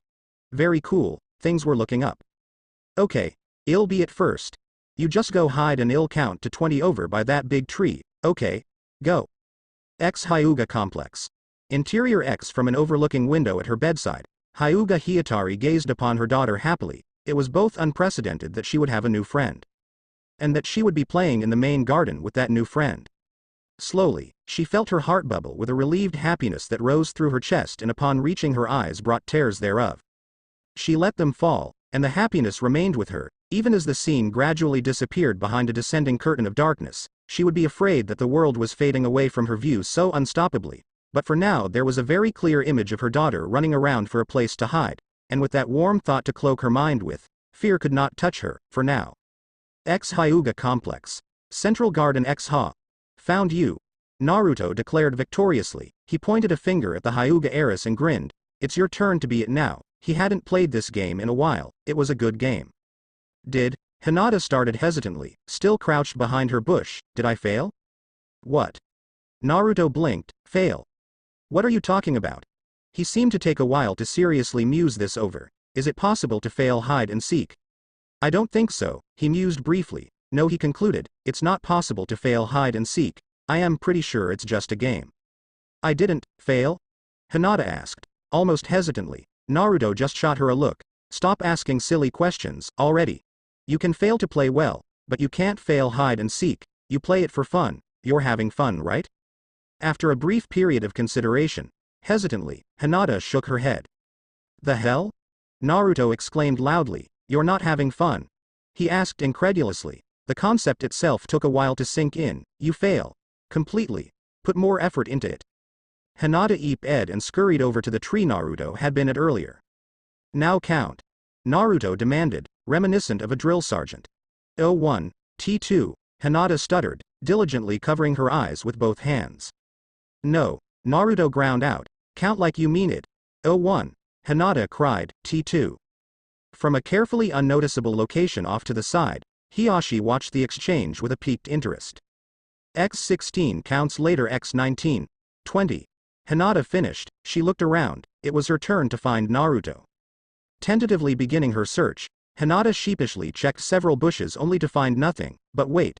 A gleeful snicker alerted her to what was probably Naruto's location. Behind her? Hinata's mouth fell slightly open in a show of surprise. Naruto's eyes were gleaming victoriously as he clung harshly onto the one tiny, lone branch had managed to get up to. Odd thing was, the branch was on the big tree that was being used as the counting spot, had hid behind the very tree Hinata had started counting at, had hid where no sane person would ever expect him to be. He was so clever. Devious, in fact. He could not contain his glee, and cackled out loud. Naruto-sama, I found you, Hinata informed. What? Naruto paused his cackling. How? He demanded, still hanging from the tree branch with both hands. US snickered, Hinata mumbled, embarrassed and hesitant, and then cackled evilly. Damn, Naruto swore, it's always the cackle, crack. Naruto needn't have concerned himself, if his snicker hadn't alerted Hinata to his presence. The much-abused tree branch snapping, which had been hanging from for some 5 minuets, would have. Ow! Naruto rubbed his sore posterior. My super sly, devious plan of great sneakiness, ruined. He lamented openly and with great enthusiasm. If only he could walk up the tree with chakra like his adopted mother and sister. Not for the first time. He cursed his inability to do so. The chakra control exercise somehow managed to elude him to this day. Hinata, frankly, didn't know what to say. Oh well. Naruto perked up, moving along. What? It's my turn to be it now, Naruto informed. You're not mad? Hinata asked timidly. Huh? I have found you, Hinata stuttered. Would he be angry? Naruto looked at her, really looked at her, and Hinata suddenly felt as if those blue eyes were far deeper than Shed ever remembered them being. Did you have fun? Naruto asked softly. Why yes? Hinata blinked, having been surprised by her own words. When had she started having fun? She didn't know. Somewhere between counting from the number 16 to 17, Shed stopped stuttering. Somewhere between seeing Naruto snicker and then cackle, Shed learned to trust him. He really did only want to have fun, and he only wanted her to have fun, too. She could trust him, not to look down at her with disappointed eyes. She somehow felt very, very sure of that. Well, as long as you're having fun, then no, I am not mad, he grinned, eyes glinting. Hinata had to squeeze her eyes shut because at that moment, the sun had seemed to kiss his hair, seeming to make him shine in its golden light. Just for a second. Okay, I am going to count. Be ready for it. 1, 2. Hinata broke out of her daze and eeped before scurrying off to find somewhere to hide. She did not know it, but a small, childish smile slipped onto her lips. 19, 20. Ready or not, Hinata-sama, here I come. Omake Shizune's nose twitched. Instantly, she dropped the insanely large scroll that contained her mentor's backup supply of sake. Her eyes crossed comically as she peered at the twitching nose intently. It was her secret weapon against the forces of evil. Over the years, Shed found that whenever her precious Ototo was being corrupted or swearing more than was forgivable, her nose would twitch. It was her equivalent of a sixth sense, but oh, so much more reliable. Now how she always managed to get from wherever she was to wherever Naruto was quickly enough to stop the proceedings, well, that was just a damn mystery. Zoom. $+ $. Naruto swore openly, causing his playmate to blanch and cover her mouth in shock. $. He continued, had fallen from the damn tree for the 6th time. And this time he fell on a large rock. He was going to have to numb the pain with a jutsu. How ridiculous was that? Taking a deep breath, he was on the verge of beginning another lengthy list of swear words had picked up from his adopted mother. It was then that the temperature plummeted. Oh, shit. He spun just in time to see Shizune tower above him, and Naruto could swear he could almost see the outline of either an undertaker or an incensed legal court judge. OTOUTOU. She bellowed darkly. Oh boy. Shizune was pissed. It was all that damn rock's fault. Angrily, he glared at the offending object, which only sat there innocently. Of course, in his mind, he cursed it and promised to haunt it from beyond the grave. I can't believe that you. The horror. Naruto's mind screamed out in suffering as he had no choice but to sit through what must have been his adopted sister's own personal version of hell. For 2 solid hours, he was lectured angrily. How she could even keep yelling at him for that amount of time was yet another mystery that would remain unsolved for all time. But alas, his weak heart, he could not run. His love for his sister added a dull sting to her words and kept him chained firmly in place. The bond stronger than steel. Damn that rock. Even now it still sat there, playing the innocent. Its blank surface mocked him. His numbed mind insisted. It mocked him. 2 hours later, Naruto kneeled, panting. His mind was numb and his energy was somehow exhausted just from living through that hell. Such terrifying power. His adopted sister's rant was something that should be classified as an S-rank technique. Nothing could stop its terrible might. Shizune let loose a long, resigned sigh. I am sorry. Naruto-kun, she admitted. She looked it, too. I was too hard on you, forgive me? Having just lived through hell, Naruto was tempted not to forgive her so easily. Alas, his weak heart. It's okay. Nei-chan, I am sorry too. I just fell on this rock and where normal kinds might say ow, ow, ow, ow, ow, or make hissing, pained noises without consciously wanting to. Naruto had been exposed to large amounts of swearing on purpose, and so ow, ow, ow, ow, ow, was replaced by colorful expletives of varying degrees of inappropriateness. Naruto proceeded to reiterate his tale, and afterwards, Shizune nodded emphatically. She knew where the true blame lay. She felt slightly ashamed for exploding on her precious Ototo like that. Though she knew it wasn't really his fault, she couldn't help herself. The true culprit was not somewhere that she could currently scold her at, but of course, it was only a matter of time until Tsunade returned home to commence with the real scolding. I'll make it up to you. Naruto-kun. I promise. How about you two take a break for some ramen? Ah, wonderful, sweet Shizune. Was it any wonder he could not have run away? Come on, Hinata-chan. We'll have a ramen eating contest, he proclaimed. Ch-chan? Hinata stuttered, voice small. It had just gone from Sama straight to Chan. Well, Naruto scratched the back of his head. We already play together, right? I can't keep calling you Hinata-sama. Hinata rolled over this idea in her head. It didn't necessarily seem normal, but Naruto clearly had his own way of seeing things. Then, and Naruto-kun? Yeah. And nothing. I just wanted to say your name, Hinata mumbled, overcome with a blush. That hadn't sounded right at all. Ayaz-kun okay? Of course. I already told you to stop asking silly questions, didn't I? And so, the Howas set themselves up for residency at the Hyuga sector. Taking a small and unused house for their own. Of course, all Hyuga houses were high class. So there were few complaints on the choice on either side. Naruto continued to play with Hinata, glad to have a steady playmate in her. And Hiyashi let them play, even in the face of his daughter losing a few precious hours of training. To him, the act was seen as an investment, that much was clear among the adults. Though whether his aim was to strengthen relations with the remaining Howas, or whether it was in the vain attempt of winning the war against Hinata's inherent hesitancy and self-depreciation was a speculation that none could take a firm stand on. Naruto himself was either oblivious to the middle-aged mont's ulterior motives or he just didn't care. It was most likely the former, for despite Naruto's extended stay at the Hyugas, he managed to remain spectacularly unaware of certain things. Missing Hiyashi's alternative motive ranked about 4th or 5th on that particular list. Hey Hinata-chan. Naruto mumbled one afternoon. Hinata turned from her calligraphy. Merely another of those things that she was expected to practice, and like it, yes? Well. Naruto scratched the back of his head, an act that his friend had quickly discerned as a sign of mild embarrassment. It's been bothering me for a while, but it's just that well. Was this really Naruto? Hinata could scarcely reconcile the hesitant undertone in her new friend's voice with the loudly outspoken youth that she'd gotten to know over the past weeks. In a way, finding that even Naruto could sound like this gave her hope for herself. She smiled a little at the prospect. What is it, Naruto-kun? Naruto took a deep breath. Do or die time. As if a great dam busted within him, Naruto's next words blurted forwards. Why do you have such weird eyes? Thud. Sounded Hinata's brush as it met with the floor, the heiress' easy hold on it failing after the arm holding it, still raised in the fourth stroke of her kanji, fell loosely to her side. The long, ruining mark of ink that was dragged behind went unseen as Hinata stared at Naruto, her silhouette frozen in shock. Heir. Sorry. Naruto apologized, feeling had crossed some kind of line. I should have asked. It's obviously some mistaken mutation beyond your control in, well, anyways, they're not that weird, really, and, noting that Hinata's form wasn't getting any less statue-like, Naruto was starting to panic, had broken her. Shizune was right. Girls really were sensitive to these things. Sorry? He tried. Naruto-kun. Why you really don't know about once more regressing to stuttering. Whatever Hinata was attempting to convey was interrupted by a newcomer. Ah, Hinata-sama, Naruto-sama, am I interrupting anything? A wide-eyed boy asked politely as he entered the room.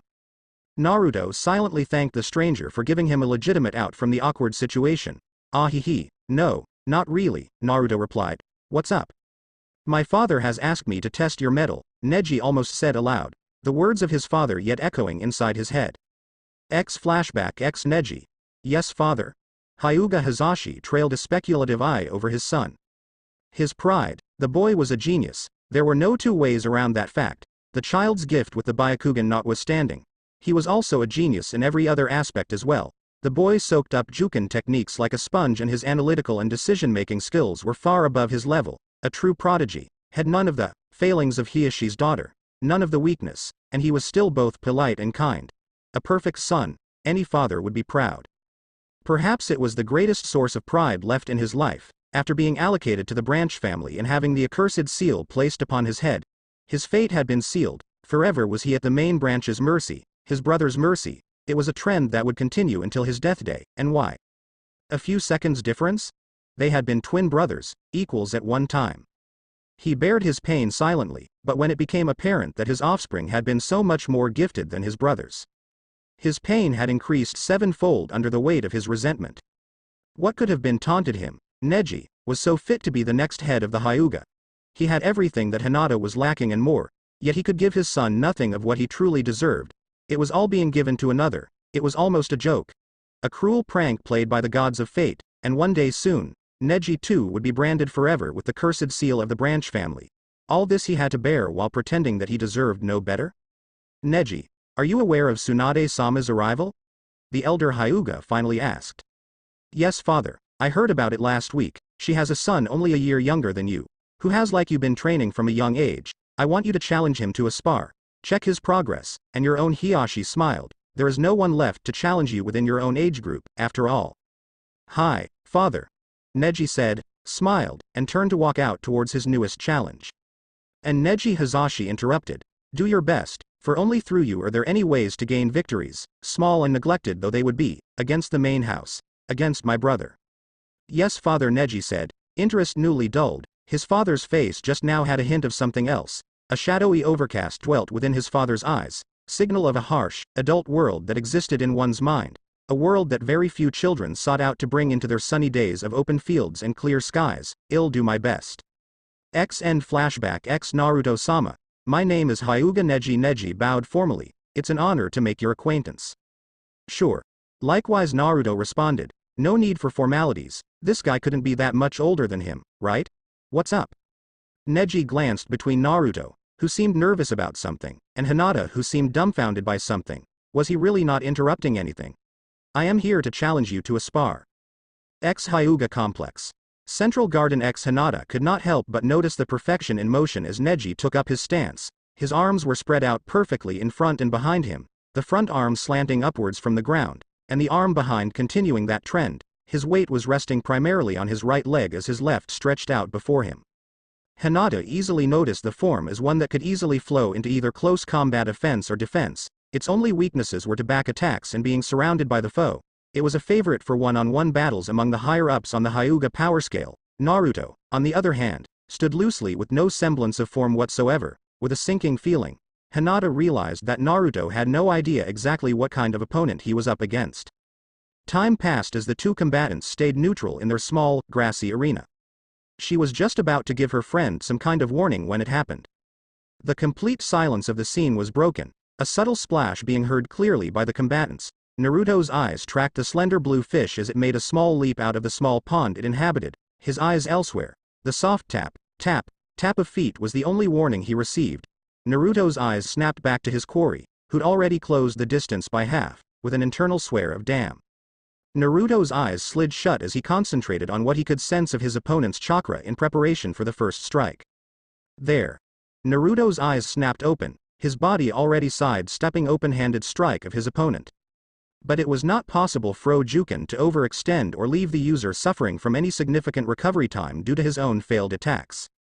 And Naruto found himself with no room for a counterattack as the succession of offensive blows continued. His eyes were telling him one thing, but his chakra sense was saying something significantly different. When forced to choose between the two, his decision hadn't taken a second. Naruto bent his knees and batted away the striking arm from inside Neji's guard. All he could immediately tell was that those fingers were dangerous. Neji was trapped somewhere between excitement, terror, and complete awe. Never before had he ever heard of someone choosing to dodge the opening move with his eyes closed, and then step inside their opponent's guard in order to launch an effective defense, but his strikes were being battered away as quickly as he could launch them, with such impossible force that each attempt ended in his striking arm being thrown wide. The precious speed of his assault suffering as a result. It was perhaps the only reason that Naruto's unexceptional taijutsu skill could keep up with his own offense, and Neji had no choice but to stay on the offense. It was either that or go on the defensive against the raw power that Naruto displayed while inside his guard. Hinata watched in a kind of horrified awe. Naruto's thought process was a confused frenzy. His attention was not split evenly between combat and tactical analysis. It swung like an erratic pendulum between concentrating fully on countering what, to him, seemed like lightning-fast blows and trying to figure some way out of this situation. His senses were working overtime, his hearing and chakra sense working together to alert him to the general angle of attack shortly before the eyes could properly track it. And the rest was a frantic scramble. Head knock a strike wide away, only to find his opponent's other hand halfway to his shoulder. A shift of the weight, step in again, past those dangerous fingertips, and he could deflect yet another attack in a seemingly never-ending assault. Rinse, dry, repeat. Here's the 10 million ramen packet question. How long could he keep it up? Neji was still struggling to deal with the situation, which was completely unique to his world. He was constantly on the offense, but also constantly on the retreat, backstepping to get the room to launch another quick strike before Naruto once again closed the distance and defended. Had been on the offense the entire battle and had never landed a hit, but arms stung with pain every time Naruto knocked one aside with a raw physical power he may have never seen the likes of, and he was left wondering which would run out first. The strength in his arms, or the space behind him available for retreat. His Byakugan gave him the answer. 2 steps of space left. Neji struck out with his left, the strike getting batted away like all the others. This time, Neji went with it. The spinning sweep kick caught Naruto completely by surprise as he was sent falling backwards. Naruto struggled to keep his feet underneath him. He landed in a crouch rather than on his back, and sprung back to his feet. More surprising, Neji had come out of his sweeping kick into a stance that reminded him frighteningly of a coiled spring ready to release. Juken. The Hyuga prodigy landed 5 strikes on his opponent's torso. He hadn't the strength remaining in him to continue the combo, but rather than go on the defensive, Neji ended in a thrusting palm strike that sent Naruto sprawling backwards and out of counterattack range. Options like that were what made Juken one of the most feared taijutsu styles in the world. Knocked off his feet once more, Naruto struggled back to his feet and slowly backstepped to increase the distance from his opponent. Something was wrong. His chakra sense was telling him something was definitely wrong, with a sinking feeling. All the pieces came together. Naruto's eyes were disbelieving as he pulled down the collars of his jacket and shirt with his left hand to see the slight red points of inflation below his collarbone. And no way. You closed my tenketsu? You. As the realization sunk in, Naruto could feel the moisture in his eyes as he tried to blink the tears back. You can form needles of chakra on your fingertips. You can even sense the location of tenketsu and close them? His opponent suddenly seemed 10 times more skilled than he had previously. The level of chakra control and chakra sense to perform such things could only be imagined. Naruto didn't even feel his jealousy. It was washed away in a sea of anger, some for his opponent, but most of it directed towards himself. This stranger was so far above him in his own field, damn it. The words broke free from his emotionally chalked throat as Naruto's left hand struck into the ground with all his frustration. What have I been doing, all this time? The small tremor of the ground as he struck it went unnoticed by the blonde as he didn't bother to remove his hand from its imprint in the earth, or get up out of his kneel by it. I've been working so hard, but you. Naruto's anger faded, not knowing what to do. All that was left was the pain. The desperation in his voice was evident. Am I really so hopeless after all? I trained all my life. While I was supposed to be asleep. While I was tired. While I was sick. Neji didn't know what to say. Did Naruto not know about Byakugan or Juken? It seemed impossible, but at the same time, the only explanation that made sense. What about Juken could have such an effect on the golden-haired youth? He tried to say something, but he couldn't find the words. Naruto-sama. Neji's eyes widened as a stray thought grabbed his attention and wouldn't let go. If Naruto didn't know about the Juken, then how? You can sense the form of my chakra as I use Juken. To be able to sense something like that. Such an accomplishment at such an age. It was not completely unbelievable, but to actually encounter such a thing. Don't look down on me. Naruto growled as he stood angrily, his rage back with a vengeance. Even if you're better, do you think that I can't even manage something like that? Don't get so high and mighty, you bastard. Who the hell do you think I am? Neji was more aware of the stinging in his arms than ever. He tried to raise them into the stance had used at the start of the battle, but the pain gave him pause. It was then that his first-class sight caught movement on one of the surrounding rafters, a shift of cloth. Father? Neji bit back the pain as he shifted his body into the open swallow stance for the second time that morning. Picture perfection once again. It was then that Naruto finished his angered speech, accenting the last word with the beginning of his thunderous charge, running full tilt towards Neji's location. Do or die written in his eyes, stealing himself. Neji sprinted forwards as well. The distance quickly closed and Neji struck out with his right hand an open palm strike to Naruto's left shoulder, but the strike only met with Naruto's own palm. Another shock registered in Neji's mind. His opponent had just chosen to sacrifice almost every tenketsu in his left palm. The reason why became apparent as the fingers quickly curled around his own, locking his arm in place. Awari da. Naruto's angered growl of this as the end was the only warning Neji received before he was yanked forwards by the right arm. The one Naruto had locked in place, as his opponent bent his knees and slammed an already cocked back fist into his unguarded torso. The impact itself was such that it produced an audible boom and sent Neji sailing into the large tree behind him, upon which, the Hyuga child's flight was abruptly ended and the boy slumped down at the base of the tree, doubtful of his prospects of getting up to rejoin the fight again. Neji glanced up to see his opponent already standing before him, left hand hanging limply by his side, all but useless, the right hand still clenched tightly in a fist. It's my loss, the Hyuga consented, his mind still reeling from the blow, but even as his mind reeled, it demanded that his opponent's right fist deserved further attention. Externally, first-degree burns. And internally, though had only closed the tenketsu in Naruto's left hand, the chakra lines in the blonde's right hand had nonetheless been damaged by something. Perhaps it had to do with the bright flash his Byakugan detected just before impact. Neji deactivated the Byakugan and struggled to get up and converse with the victor properly. Naruto-sama. Stay still, Naruto interrupted as he kneeled down, his anger exhausted for the time being. I've broken one of your ribs. I can do the bandaging and binding, but my chakra coils are too damaged to do the rest. It'll be up to Nei-chan. Tsunade didn't personally heal anyone unless it was Naruto, one of the injured animals Naruto brought home, or she was being paid a lot. You know, Naruto said reluctantly as he removed Neji's undershirt and placed his right hand on his chest, slowly leaking his chakra into the injured boy's system, seeking out the broken rib that was doubtlessly floating around in his patient's chest area. With your skills, Neji-san, you could make. Naruto struggled to force the admission past his lips. A great medic nin. Maybe, the best of our generation. Neji winced, bracing for the pain that he was sure would come. He was happily disappointed. Blinking, he was noticed that though the feeling of something moving around inside his chest was quite strange, it was no more painful than being pinched by marshmallows. Now that the match was over, Hinata had scurried over to her friend's side, looking at her cousin with some concern.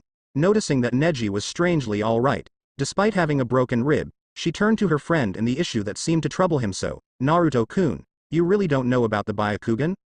Our eyes What followed was a 10-minute eye-opener about the Hyuga and just what made them the most prominent clan in Konoha. It was Naruto's first personal encounter with a bloodline limit, and it shook his world.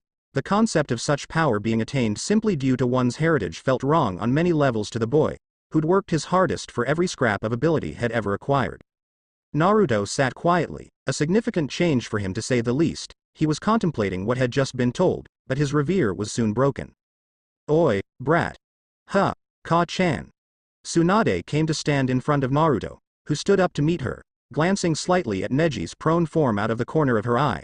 Tsunade formed 7 hand seals too quickly for the children to follow and slapped her palm onto Neji's chest and slipped a post-it note onto his forehead. Read.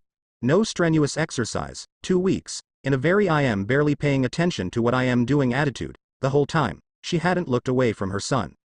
Neji blinked. Today was an odd day, he kept meeting godly medics, Tsunade-sama, arrogant. Whatever, kid, you're healed so get out of here already. The Sannin made a shoo-ing gesture. You too, Hinata, I need to talk to the kid. The 2 Hyugas were quick to comply. They knew not to mess with the woman. Soon the mother and son pair was alone. So, Tsunade took up her son's right hand in both of hers and examined it. You used it? Naruto's gaze fell to his feet. Yes, he mumbled, but I still can't do it properly. Look at me. Naru-chan, Tsunade demanded. Don't underestimate that technique's difficulty. Even Sharingan masters have tried to copy it and failed. You'll be the second person in history to use it, because you're the only one I've taught it to. Even Nei-chan can't. The mother shook her head. Her voice took on the patient explanatory tone that all good mothers keep in reserve. Shizune just wants to be a medic nin. If she never sees another battlefield she'll be happy. So what does she need freakish strength for? Besides, she was my apprentice, and you're my heir. There is a difference. Naruto chuckled, almost embarrassed, moving right along. Tsunade came to the main reason she was out here. Anyway, I came to talk to you, kid. Me and Shizune will be working on a tough case for a few weeks, so you probably won't see us around. Tough case. Naruto echoed. Hinata's mother. Naruto was shocked and concerned all at once. What? That's horrible. You have to do something. I have to do something. Does Hinata-chan know? We need to do something. Shut up. Tsunade yelled, pounding her fist into the top of her adopted son's head. Calm down already, you noisy brat. You're giving me a headache. Yes, it's horrible. I am doing something. You don't get to help. Hinata knows. And no, we don't need to do anything, but I somehow got stuck agreeing to help her. What? Naruto deadpanned. You owe her money. Pound. Naruto peeled himself off of the floor. Again, you know. I could file for both child abuse and malpractice. He glared. I am still injured. Damn it. Restrain yourself, woman. TWHACK. You would almost think Naruto was going for some kind of obscure record. Ow. You're no help at all. He complained. I'll heal my own painfully injured hands. Thank you very much. Oh, shut up, you insolent brat. Keep your mouth closed and you'll live longer. Naruto, opting to avoid further punishment for now, sighed and dropped the argument. So how did you get stuck agreeing to help Hinata-chan's mom? Tsunade dropped the argument as well. Hiyashi groveled. She shrugged. A lot, and I knew you'd blow up at me if I turned it down. Besides, I wouldn't call her my friend, but she's an acquaintance, at least. Naruto said nothing. His mind had frozen at Hiyashi groveled. Wasn't that an oxymoron or something? He was sure there was some rule that you couldn't use Hiyashi and grovel in the same sentence. Tsunade hadn't let go of her son's injured hand yet. She bent down at the waist and looked the boy in the eye seriously. That's right, Naru-chan, he groveled, pitifully. He broke down and cried. She clarified pointedly. This is also an important lesson of being a medic nin. Don't forget it. It doesn't matter how strong they are on the battlefield.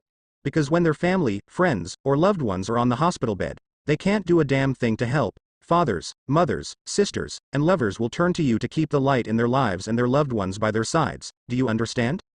Naruto nodded slowly. When his mother said it like that, the concept of the stony-faced Hyuga groveling was not so hard to believe. Tsunade sighed regretfully. You're not going to be just a medic nin, Naru-chan. You're going to be the son and heir of the legendary Tsunade. Miracle healer. The medic nin that can cure anything. People have that image of me, Naru-chan, and they'll expect the same of you once your training is over. The worst cases that everyone else would give up on will be brought to you, and you'll be expected to do something about it. Naruto nodded. I get it. Yet another dimension was added to idea of being a medic nin. Layers upon layers, there were always new aspects to consider. Good. Tsunade placed a light kiss on her adopted son's forehead. Let's go inside and treat that injury of yours. Yeah, Naruto agreed, and as the mother-son pair headed inside, a question bred of his insecurities popped into Naruto's head. Hey, Ka-chan? Do you know anyone that became strong without a special ability? Tsunade raised an eyebrow questioningly. Of course, the Sannin said as she slowly traced her index finger through the air. For a second, Naruto thought his adopted mother would point at herself, but the finger kept moving along its course and pointed off to the distance. Squinting against the glare of the afternoon sun, Naruto gulped as the finger came to rest while clearly pointing towards rightmost corner of the Hokage monument, clearly visible even from this distance. Well, there's always your biological father. Yondaime certainly started out with no special talent at all. Tsunade smirked, and of course, there's one more that comes to mind. Yeah. Who? Using the same index finger, Tsunade poked her son's forehead playfully. Don't sell yourself short, brat, it doesn't suit you. Whatever, Naruto blustered. X scene change, X father. I've returned, Neji announced, entering his father's room.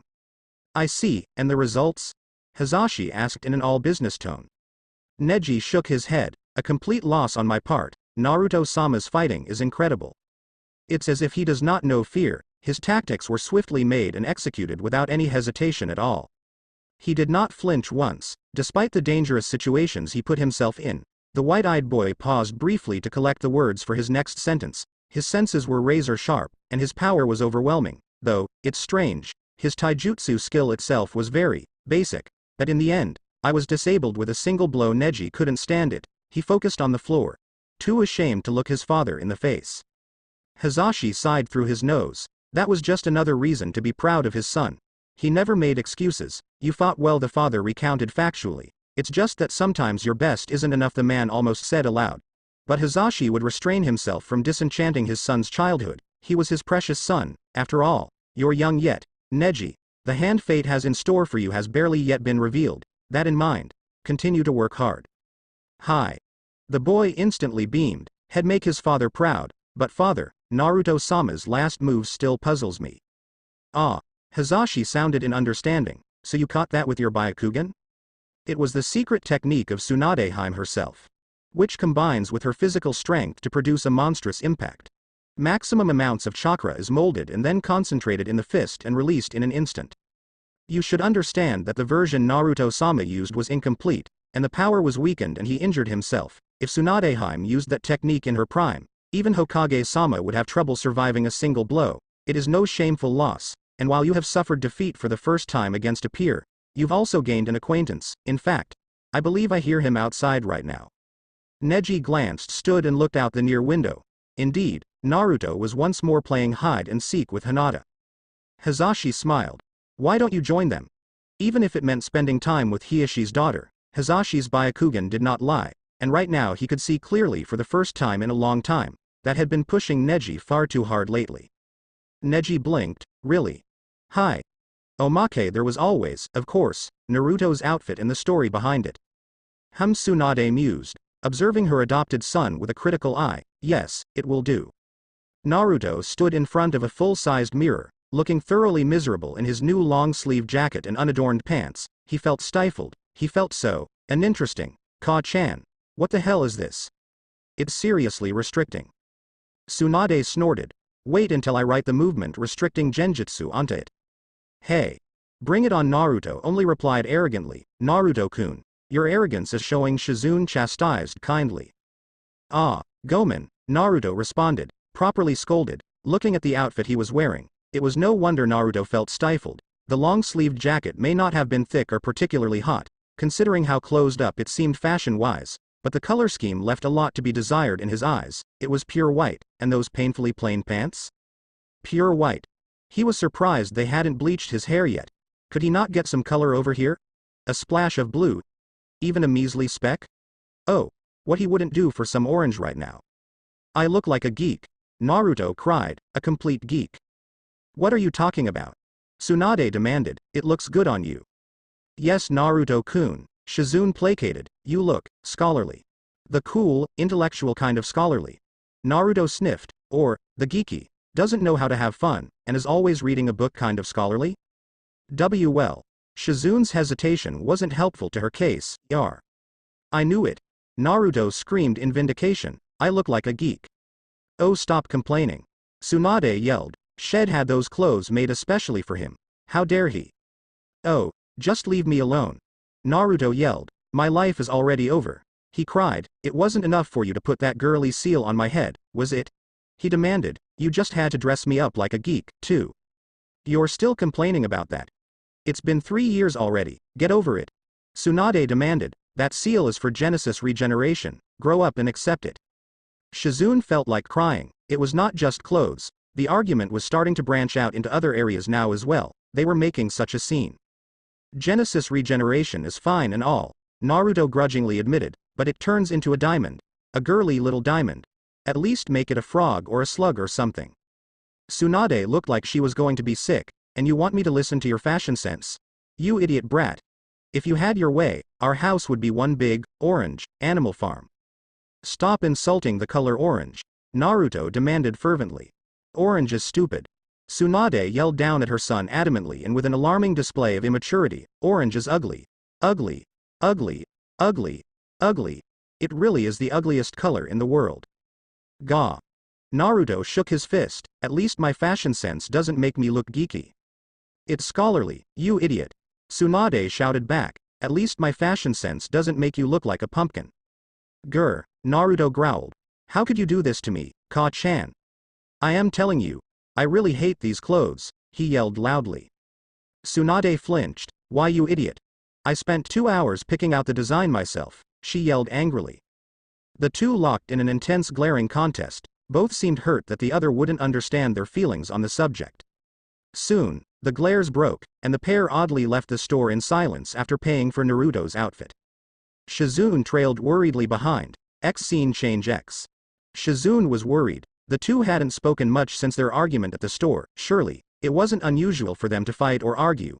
They did it all the time, but this time seemed strangely different. Shizune could almost feel the pressure of unsaid words hanging in the air as if it were a tangible force.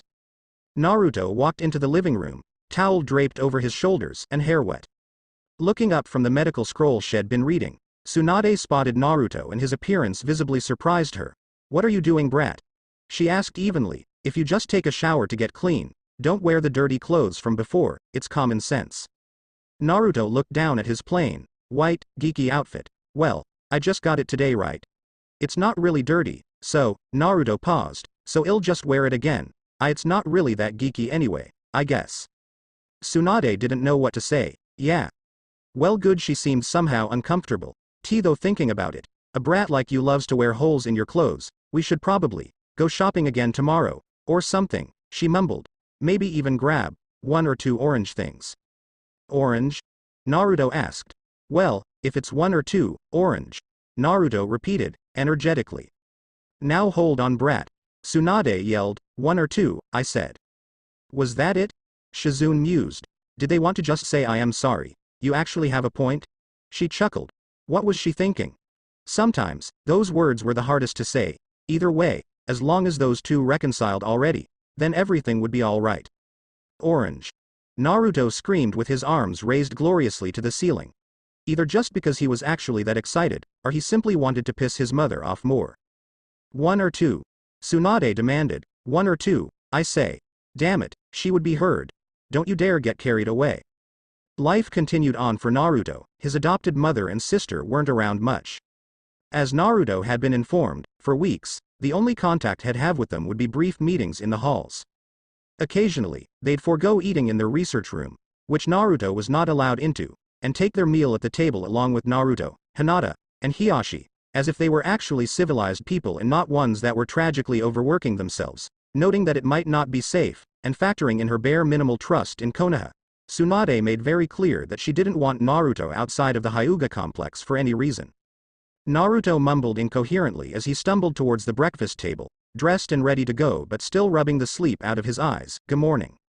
Hinata smiled at her friend. Already at the table, she restrained herself from giggling at Naruto's appearance.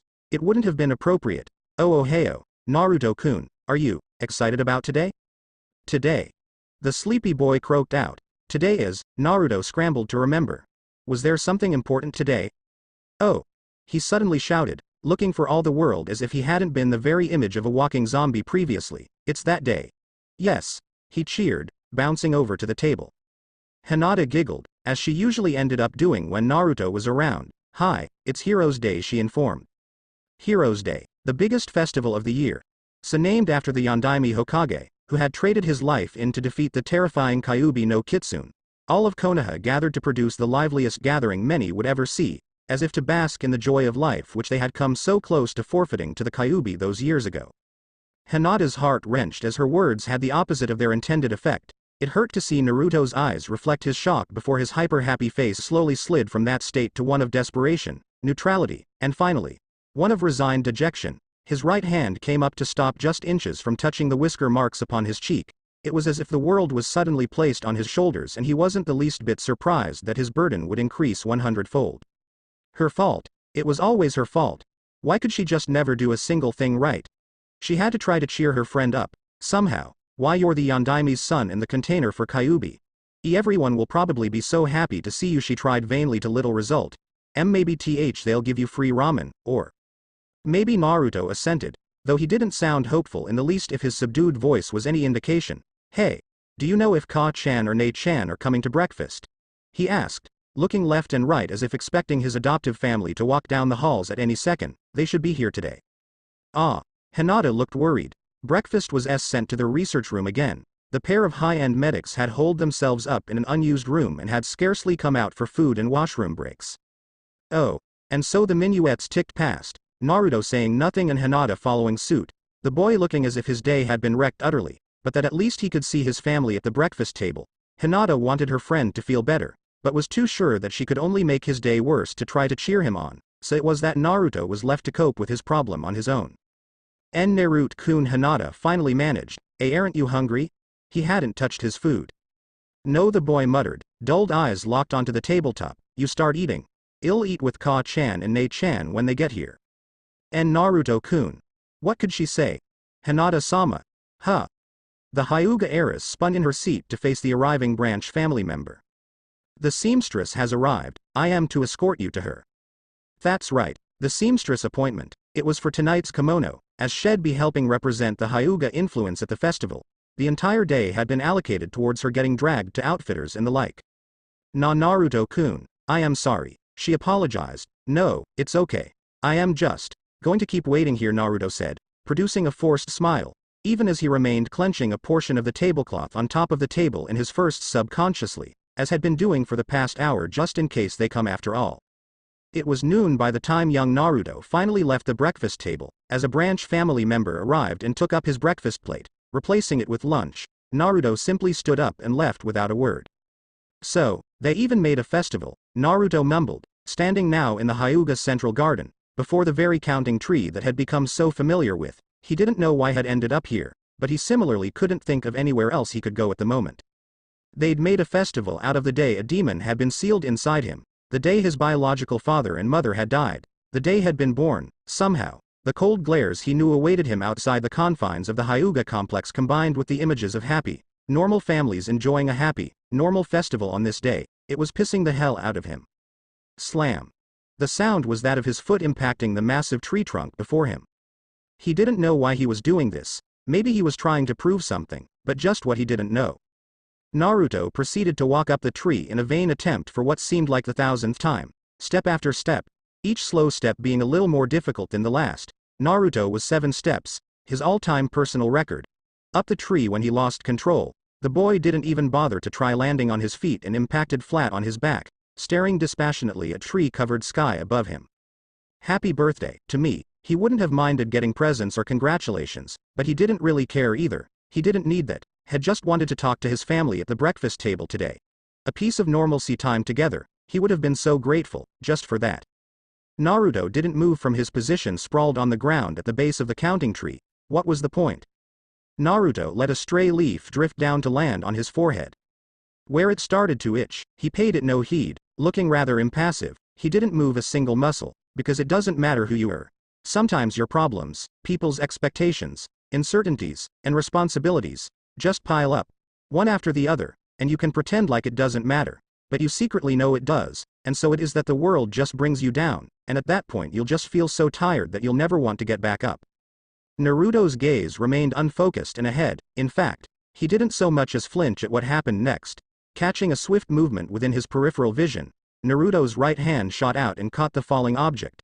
His eyes slowly drifted towards the contents of his right hand and he was broken out of his stupor at last. Bird? Looking up, Naruto took note of the corresponding nest, then back at the bird had saved. You're learning how to fly, aren't you? He spoke to the bird, as if he half expected the creature to understand him. He stood up and put the suicidal avian on a nearby fence. You're obviously too young to fly, you birdbrain, he informed. You could be seriously injured, and... But the rest of Naruto's words became stuck in his throat as the little bird hurled itself off of the fence and started to flap its wings like its life depended on it, which it probably did. You idiot bird, Naruto huffed, having caught the damn thing again. Who do you think you're trying to impress? Your Ka-chan probably can't even see you from where she is, he scolded, putting the bird once more on the fence, as he knew how much birds disliked staying on the ground. Besides, what's the point? I am telling you it's dang. The small bird's tiny chirp halted Naruto's speech as the strange thing went ahead and hurled itself off the fence again. Raw reflex was the only thing that let Naruto catch his plummeting acquaintance, as the boy was truly shocked, but as his thought process rebooted, a familiar glint entered the boy's eyes and suddenly, he was tired of being tired. What the hell was he doing? It took a second for Naruto to notice that he was chuckling. This has got to be a joke, he muttered, looking at the ball of feathers, outdone by a bird. He suddenly snorted, yeah, right. A fire was rekindled within Naruto's heart, and it expanded and grew until it was the roaring bonfire that was accustomed to being there. Slam. Naruto braced his right leg against the tree trunk, keeping the young bird that he might deem a comrade tucked against his chest. Try number 1001, and with that, the birthday boy was off like a rocket. Step after fierce step, the ascension transformed from a brisk walk into a dead run and Naruto never gave an inch he took. Thud. Thud. Thud. Thud. There, with one last push, Naruto lighted upon the topmost branch of the counting tree. Bird safely in hand and feeling good, damn good. Here you go, he practically chirped, depositing the bird into his nest of origin. Despite that fact that the idea of the tiny bird actually managing to fly should have been truly ridiculous, Naruto was yet only half surprised when the little bird flung itself out of the nest once more and this time proceeded to, while struggling, fly. Hey, ha ha ha. Go figure, he could only say, shaking his head in wonderment. Watching the little bird's course of flight, Naruto's gaze got hitched at a certain point. While the central garden was indeed at the center of the complex, it was also at the south end and beyond the wall before him. The sea of trees that the Hyugas had around their complex seemed to call to the young boy. It was time to see for himself. The Konoha that he might one day come to call home for good. Ready or not, Konoha, here I come, ex-Hyuga complex. Unused room, now Tsunade and Shizune's operating room, X.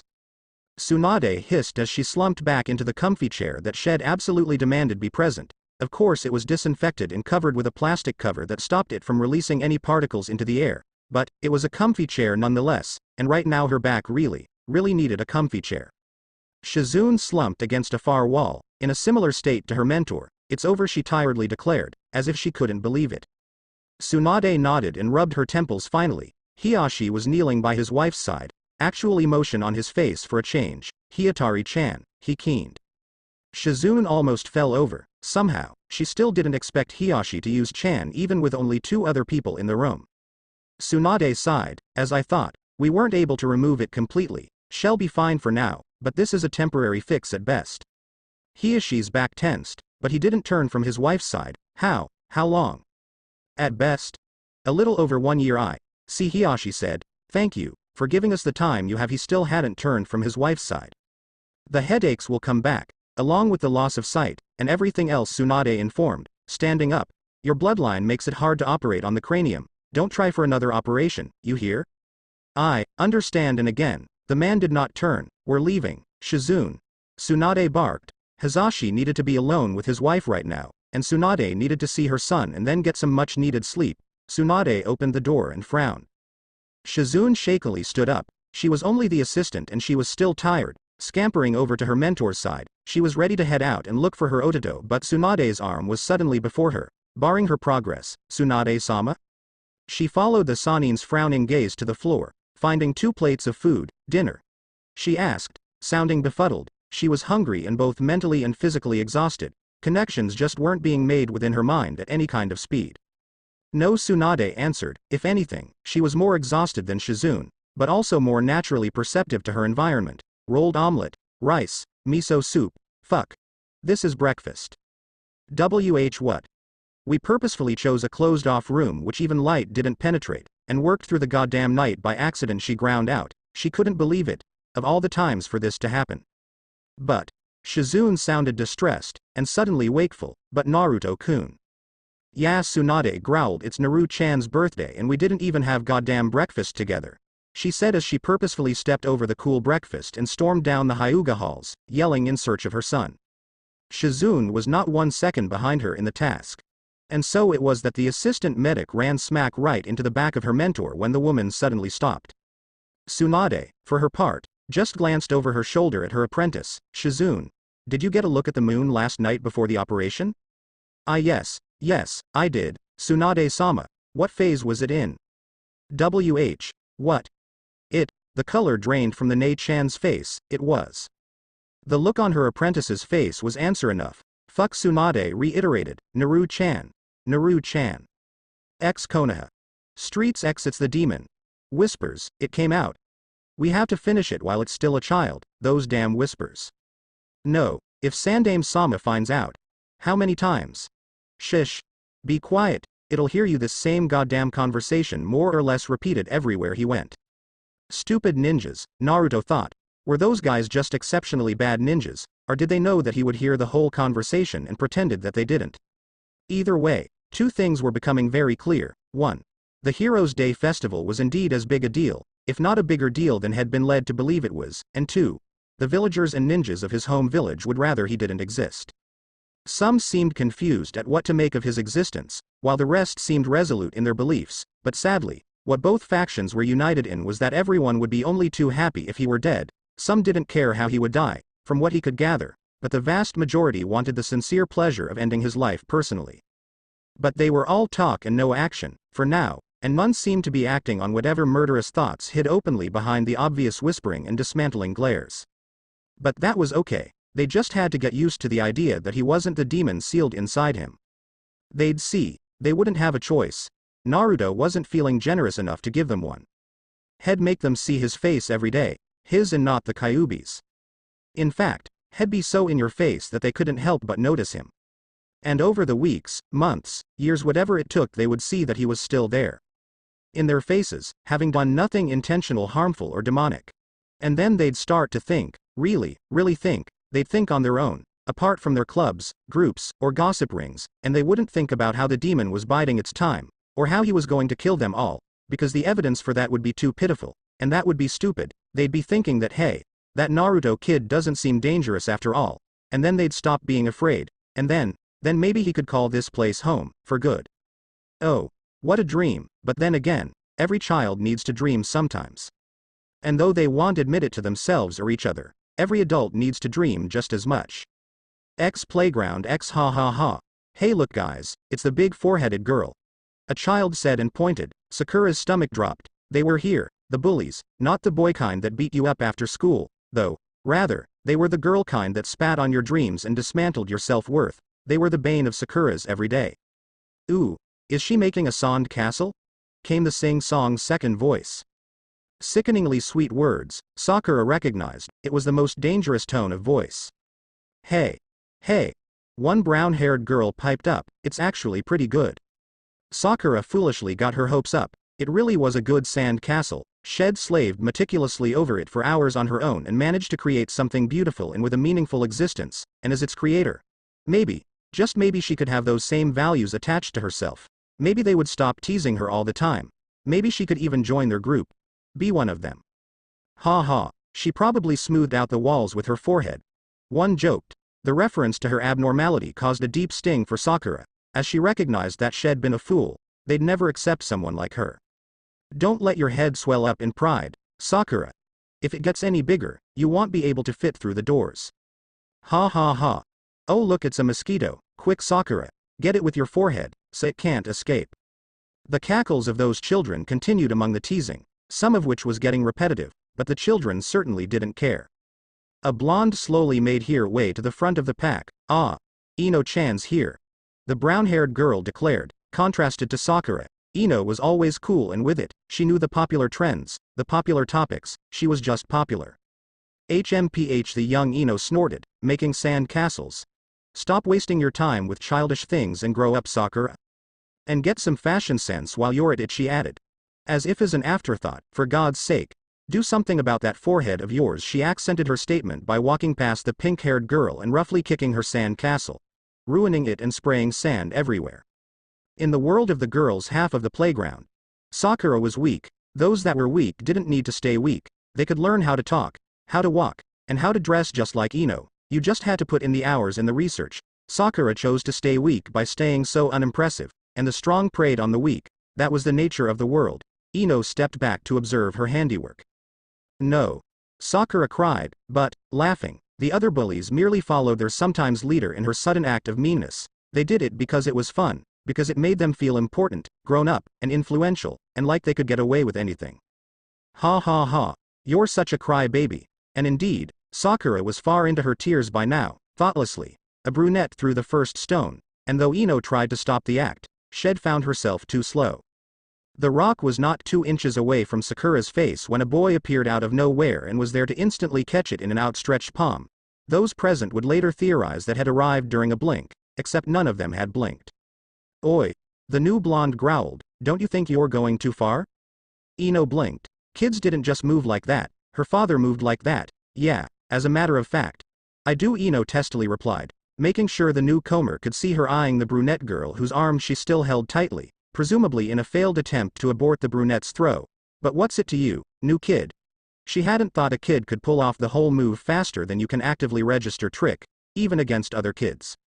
You know, it sucks. I am trying to show people that I am not dangerous to anyone, but I don't, like bullies, Naruto informed warningly, scaring a few people. Ino didn't back down. And so what? Ino demanded. My dad's a ninja, he's a Junin, and he'd kick your ass. Oh, so formidable. Naruto mock cringed in fear. Sarcasm was practically dripping from each word as Naruto continued. You gang up 5-1 on a kid that's just making sand castles, and then you're gonna drag your father into this. I can really respect your spine. Sakura wiped her tear-stained face with her sleeves. She'd been saved from those bullies. Someone was standing up for her. It was like a fairy tale, except it wasn't like being saved by a knight in shining armor at all. To vocalize it, let's see. It was more like being saved by an angry bear. Listen, kid. We did her a favor. Forehead girl's already a loser. If she wastes her time on childish things like sand castles, she'll just become even more loser-ish. Ino sneered. The way this guy stood, the way he talked, he had it all.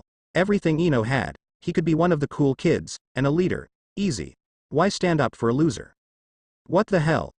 Naruto growled. The pack of girls, minus Ino, gasped in response to his language. Sandcastles are childish? So what? We're children, you complete idiot.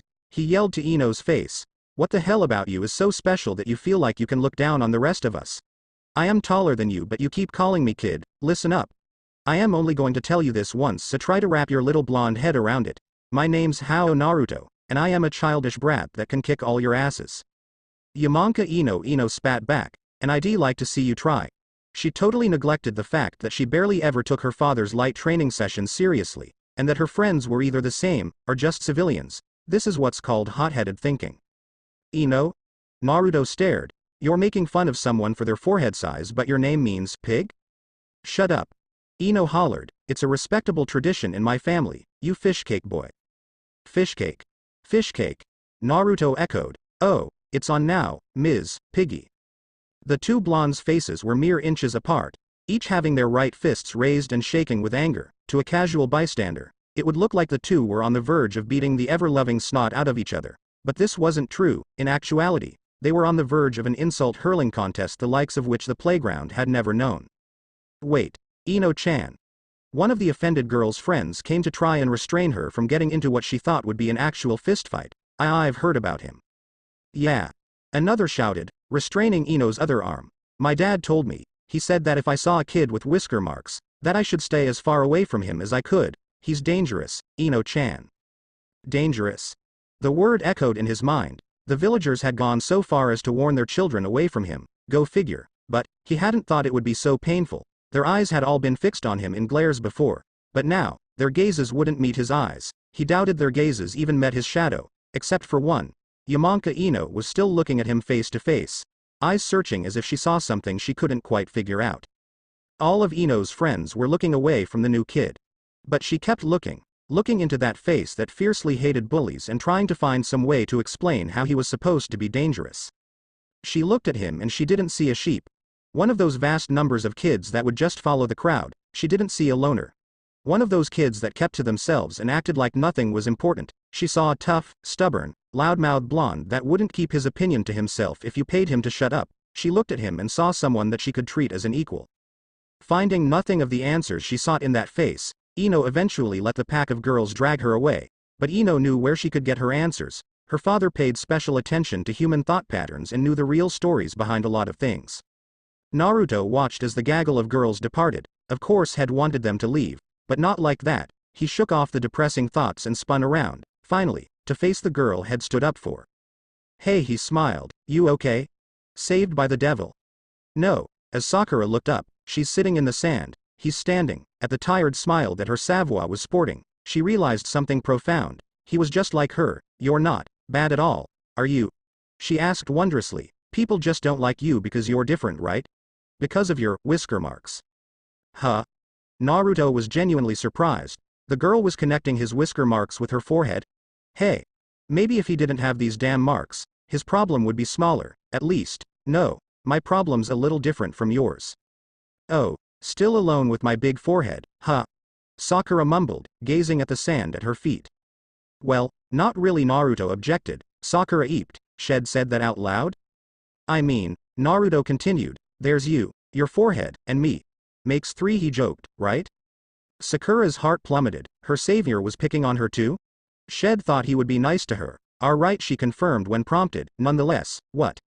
Had even begun laughing, and slowly, somehow, Sakura started to laugh too. It started out as a giggle, as she realized that Shed insulted her own forehead before he did. But then her giggles seemed to bring forth even more powerful gales of laughter from the boy before her, and soon they were both clutching their sides in mirth. It was then that she realized that he was laughing with her, not at her. Ah, Shed almost forgotten what it was like. Sakura laughed harder, as if making up for lost time. Somewhere between giggles and guffaws, Sakura told her hero her name. Giggle Haruno giggle again Sakura. The pair laughed for a good while. In fact, at the end of this chuckle session, their cheeks were sore from smiling and their throats were dry from laughing. Noting this, Sakura showed her new friend to the water fountains, and the subject of sand castles came up. Sakura explained that the one that Ino destroyed had been her best work, and she was sure that she couldn't ever match it again. Nope, Naruto immediately disagreed. You can definitely do much better. What? I just told you, it's impossible, Sakura complained. She was hesitant to sound rude and maybe drive her new friend away, but had he not been listening to her at all? Naruto pondered the situation at a little more length. Nope, you're definitely wrong and I am right. He's defiantly not listening at all. Sakura's mind demanded. Because, you see, Naruto lectured, that sand castle was your best one, but now I am here to help. Huh? Why yeah. Sakura smiled. Well, make the best sandcastle ever. Naruto shouted. Yes. Sakura cheered, the best ever. X later X because, you see. Sakura mimicked in a fairly good Naruto voice that sand castle was your best one, but now I am here to help. The girl waited a few seconds and took a deep breath. You're absolutely no help at all. Naruto sheepishly rubbed the back of his head. Before the pair was a mound of sand that could only be assumed to have been an attempt at something, probably a sandcastle, but it was hard to tell. Sorry. I don't know what's wrong with me today. Instead of the best, he was pretty sure they'd made the worst sand castle ever. Well, it was sort of a sand castle, if you squinted really, really hard. Ah. Are you sick, Naruto-kun? Sakura asked, concerned, all traces of earlier eardrum-blowing rage long gone. Naruto saw fit to comment on this. Ah, Sakura-chan. Weren't you just yelling so loud that I had to cover my ears? Sakura visibly flinched. Ha. Sorry, Naruto-kun. It's just that you kept ruining the sandcastles for 2 hours straight, over and over and over and over again, and I kind of exploded. Gomen. Naruto gave a short chuckle. No, don't worry. Ka-chan yells louder. I was just surprised, Naruto explained. Though maybe you should bottle up your rage and let it compound upon itself until the pressure of your suppressed emotions cause you to explode in a loud and frightening display of righteous anger upon the nearest viable target once your limit is reached. Naruto smiled. It'd probably be healthier for you, and me. Shockingly detailed. Sakura observed in, well, shock. A sweat drop rolled down the back of her head unnoticed. Hey, yeah. You could even cause your suppressed anger to reach such a point that, in order to find an outlet, your mind subconsciously creates a second personality that openly displays its emotions in the ways that you secretly want to, but don't, and then it will stay inside your head all day and yell things like "Sa na ro" enthusiastically while punching the air and making various other gestures. Naruto laughed. Sakura's sweat drop grew, even more detailed. She shouted in disbelief. Yeah. Spooky inner Sakura agreed, seeing the girl stare at him dumbstruck as she was. Naruto thought that maybe had gone too far. Medic nin humor, sorry. That's all right. Omake. The months that passed by before hiatus operation were not empty of events. Hiatus room Good morning Tsunade-sama, the bedridden Hyuga greeted, turning her head towards the doorway. I hear your son training and playing outside all the time, you should be proud of him. Tsunade quirked an eyebrow. Who says I am not? The ill Hyuga gave a weak laugh. Your mouth is as smart as ever, Tsunade-sama, Hiyatari observed, before wincing and holding her head gingerly. Of course, Tsunade replied, for all the world as if the person she was casually talking to didn't have an uncontrolled cancerous growth at the back of her brain. But your son, Hiyatari brought up again, he really is strong. Yeah. HMPH, you haven't seen anything yet, his hard work is going to start becoming more noticeable soon. No, not that, Hiyatari objected, I meant, here she said, placing her hand over her heart, please thank him for me. My little Hinata has never had anyone to play with. Thank him? Tsunade snorted. That guy won't want to hear it. I see, you're right. Tell him I am sorry then, for thanking him when I had no place doing so, Hiyatari asked. Hey. I'll relay your messages, Tsunade agreed. Ah, Tsunade-sama. Shizune interrupted, she normally wouldn't, but this was important. What did you mean when you said that Naruto-kun's hard work would become more noticeable? What, you don't know? Tsunade asked. What kind of apprentice are you? Shizune looked suitably embarrassed. Listen up, Shizune. I shouldn't have to explain this to you, Tsunade lectured. Don't you think it's weird that Naruto-chan can pull off an imperfect form of my technique, but can't even walk up a tree? Of course. The difficulty level should be nothing to him, Shizune mumbled. That kid's first perception of his own chakra was when he was a baby and the Kyuubi's chakra was still mixing with his own. He didn't get the lock seal until he was 2. That guy had absolutely no natural concept of how to move his chakra once the ratio of chakra in his body suddenly switched to 100% all him, and stayed that way, Tsunade explained as she walked over to the window and gazed out. Seeing if she could spot the little troublemaker training, she did. A normal person can simply focus on the need for their chakra to do something, and it'll respond. But Naruto can't do that. He has to focus on the chakra and try to move it on his own every single time. Every pitiful and slowly achieved scrap of chakra control that Naruto-chan has, he's built from the very base up. Shizune's eyes widened in understanding. She joined her mentor in looking out the window at Naruto training. Naruto-chan's understanding of his chakra's movement is more scientific, and he started off at a disadvantage, but he's just going to keep building on what he has and slowly. He'll definitely surpass the both of us, she smiled. Well, that's only if he continues to work hard. Shizune giggled. Heck, even Hiyatari giggled, though it caused her head pains to increase. Shed heard him outside enough to say that he was probably not going to slow down his training anytime soon. The only reason Naruto-chan can't walk up that stupid tree is because he doesn't think he can do it. It defies gravity and that throws him off. Being able to stay calm in extreme circumstances is also a part of chakra control, and for most people that do this training, walking up instead of forwards counts as an extreme circumstance. But it has a bigger effect with Naruto because we naturally overshadow him in the chakra control department, and the tree climbing exercise is a fairly big turning point. In short, Naruto-chan only needs to climb up that tree once and hell never fall off of one again. Trailing off, Tsunade noticed Naruto finish off his chakra and drag himself into the house they were living in at the Hyuga estate. She was surprised to spot him through the kitchen windows soon after. What's that brat up to in the kitchen? He's sitting down, he's looking around, and now he's going for the kitchen cabinets. That's my Ototo. Shizune cried in despair. No. Out of my way, Shizune. Tsunade bellowed as she barreled past, or rather, through her assistant and down the hall. Oh my, Hiyatari commented, not able to currently see, but certainly able to somewhat hear the sound of Shizune being flattened in Tsunade's mad dash out. Ototo. The roadkill that was Shizune suddenly and miraculously got up in a flash, surprising the hell out of all conventional logic-based expectations. No. Don't do it, she cried as she too scrambled out the door and barreled down the unsuspecting corridor. Hao residence. The house was quiet as Naruto tiptoed through. His adopted mother and sister had just holed themselves up in an unused room and slapped research room on the front of it this morning. Hinata was off doing something girly or other, and it had occurred to Naruto that now was the perfect time to try out something had been meaning to do. Nervous as all hell, Naruto tiptoed. No, he slinked. He glided towards the kitchen cabinets and sat down before them after giving his surroundings a thorough check. Grinning mischievously, he carefully opened the cabinet so that it wouldn't make so much as a squeak, and took his prize. He sounded, placing the jar on the countertop and reaching for a saucer that was, conveniently, left on the countertop. He couldn't reach the overhead cupboards. I always wondered what the big deal about this stuff was. Why does Ka-chan like it so much, anyway? The saucer had barely touched his lips when things went horribly wrong. Naaaaru-chan. The voice of his enraged mother froze Naruto solid, his eyes widened to the size of small tennis balls. Hold still. The woman demanded and proceeded to pull out a pocket camera and fiddle mercilessly with it. Damn frontier technology, my ass, not worth the goddamn. No. Came the anguished holler that could only be his Nei-chan. Oh, shit. While Naruto's adopted mother stood in the kitchen doorway huffing as if she'd just run through several solid wood walls and were those wood chips in her hair. Shizune opted to dive straight through the window and send glass shards flying everywhere. Click. Damn it, Shizune. I just got the damn camera to work and you obstructed the hash, plus, and $hash. Picture.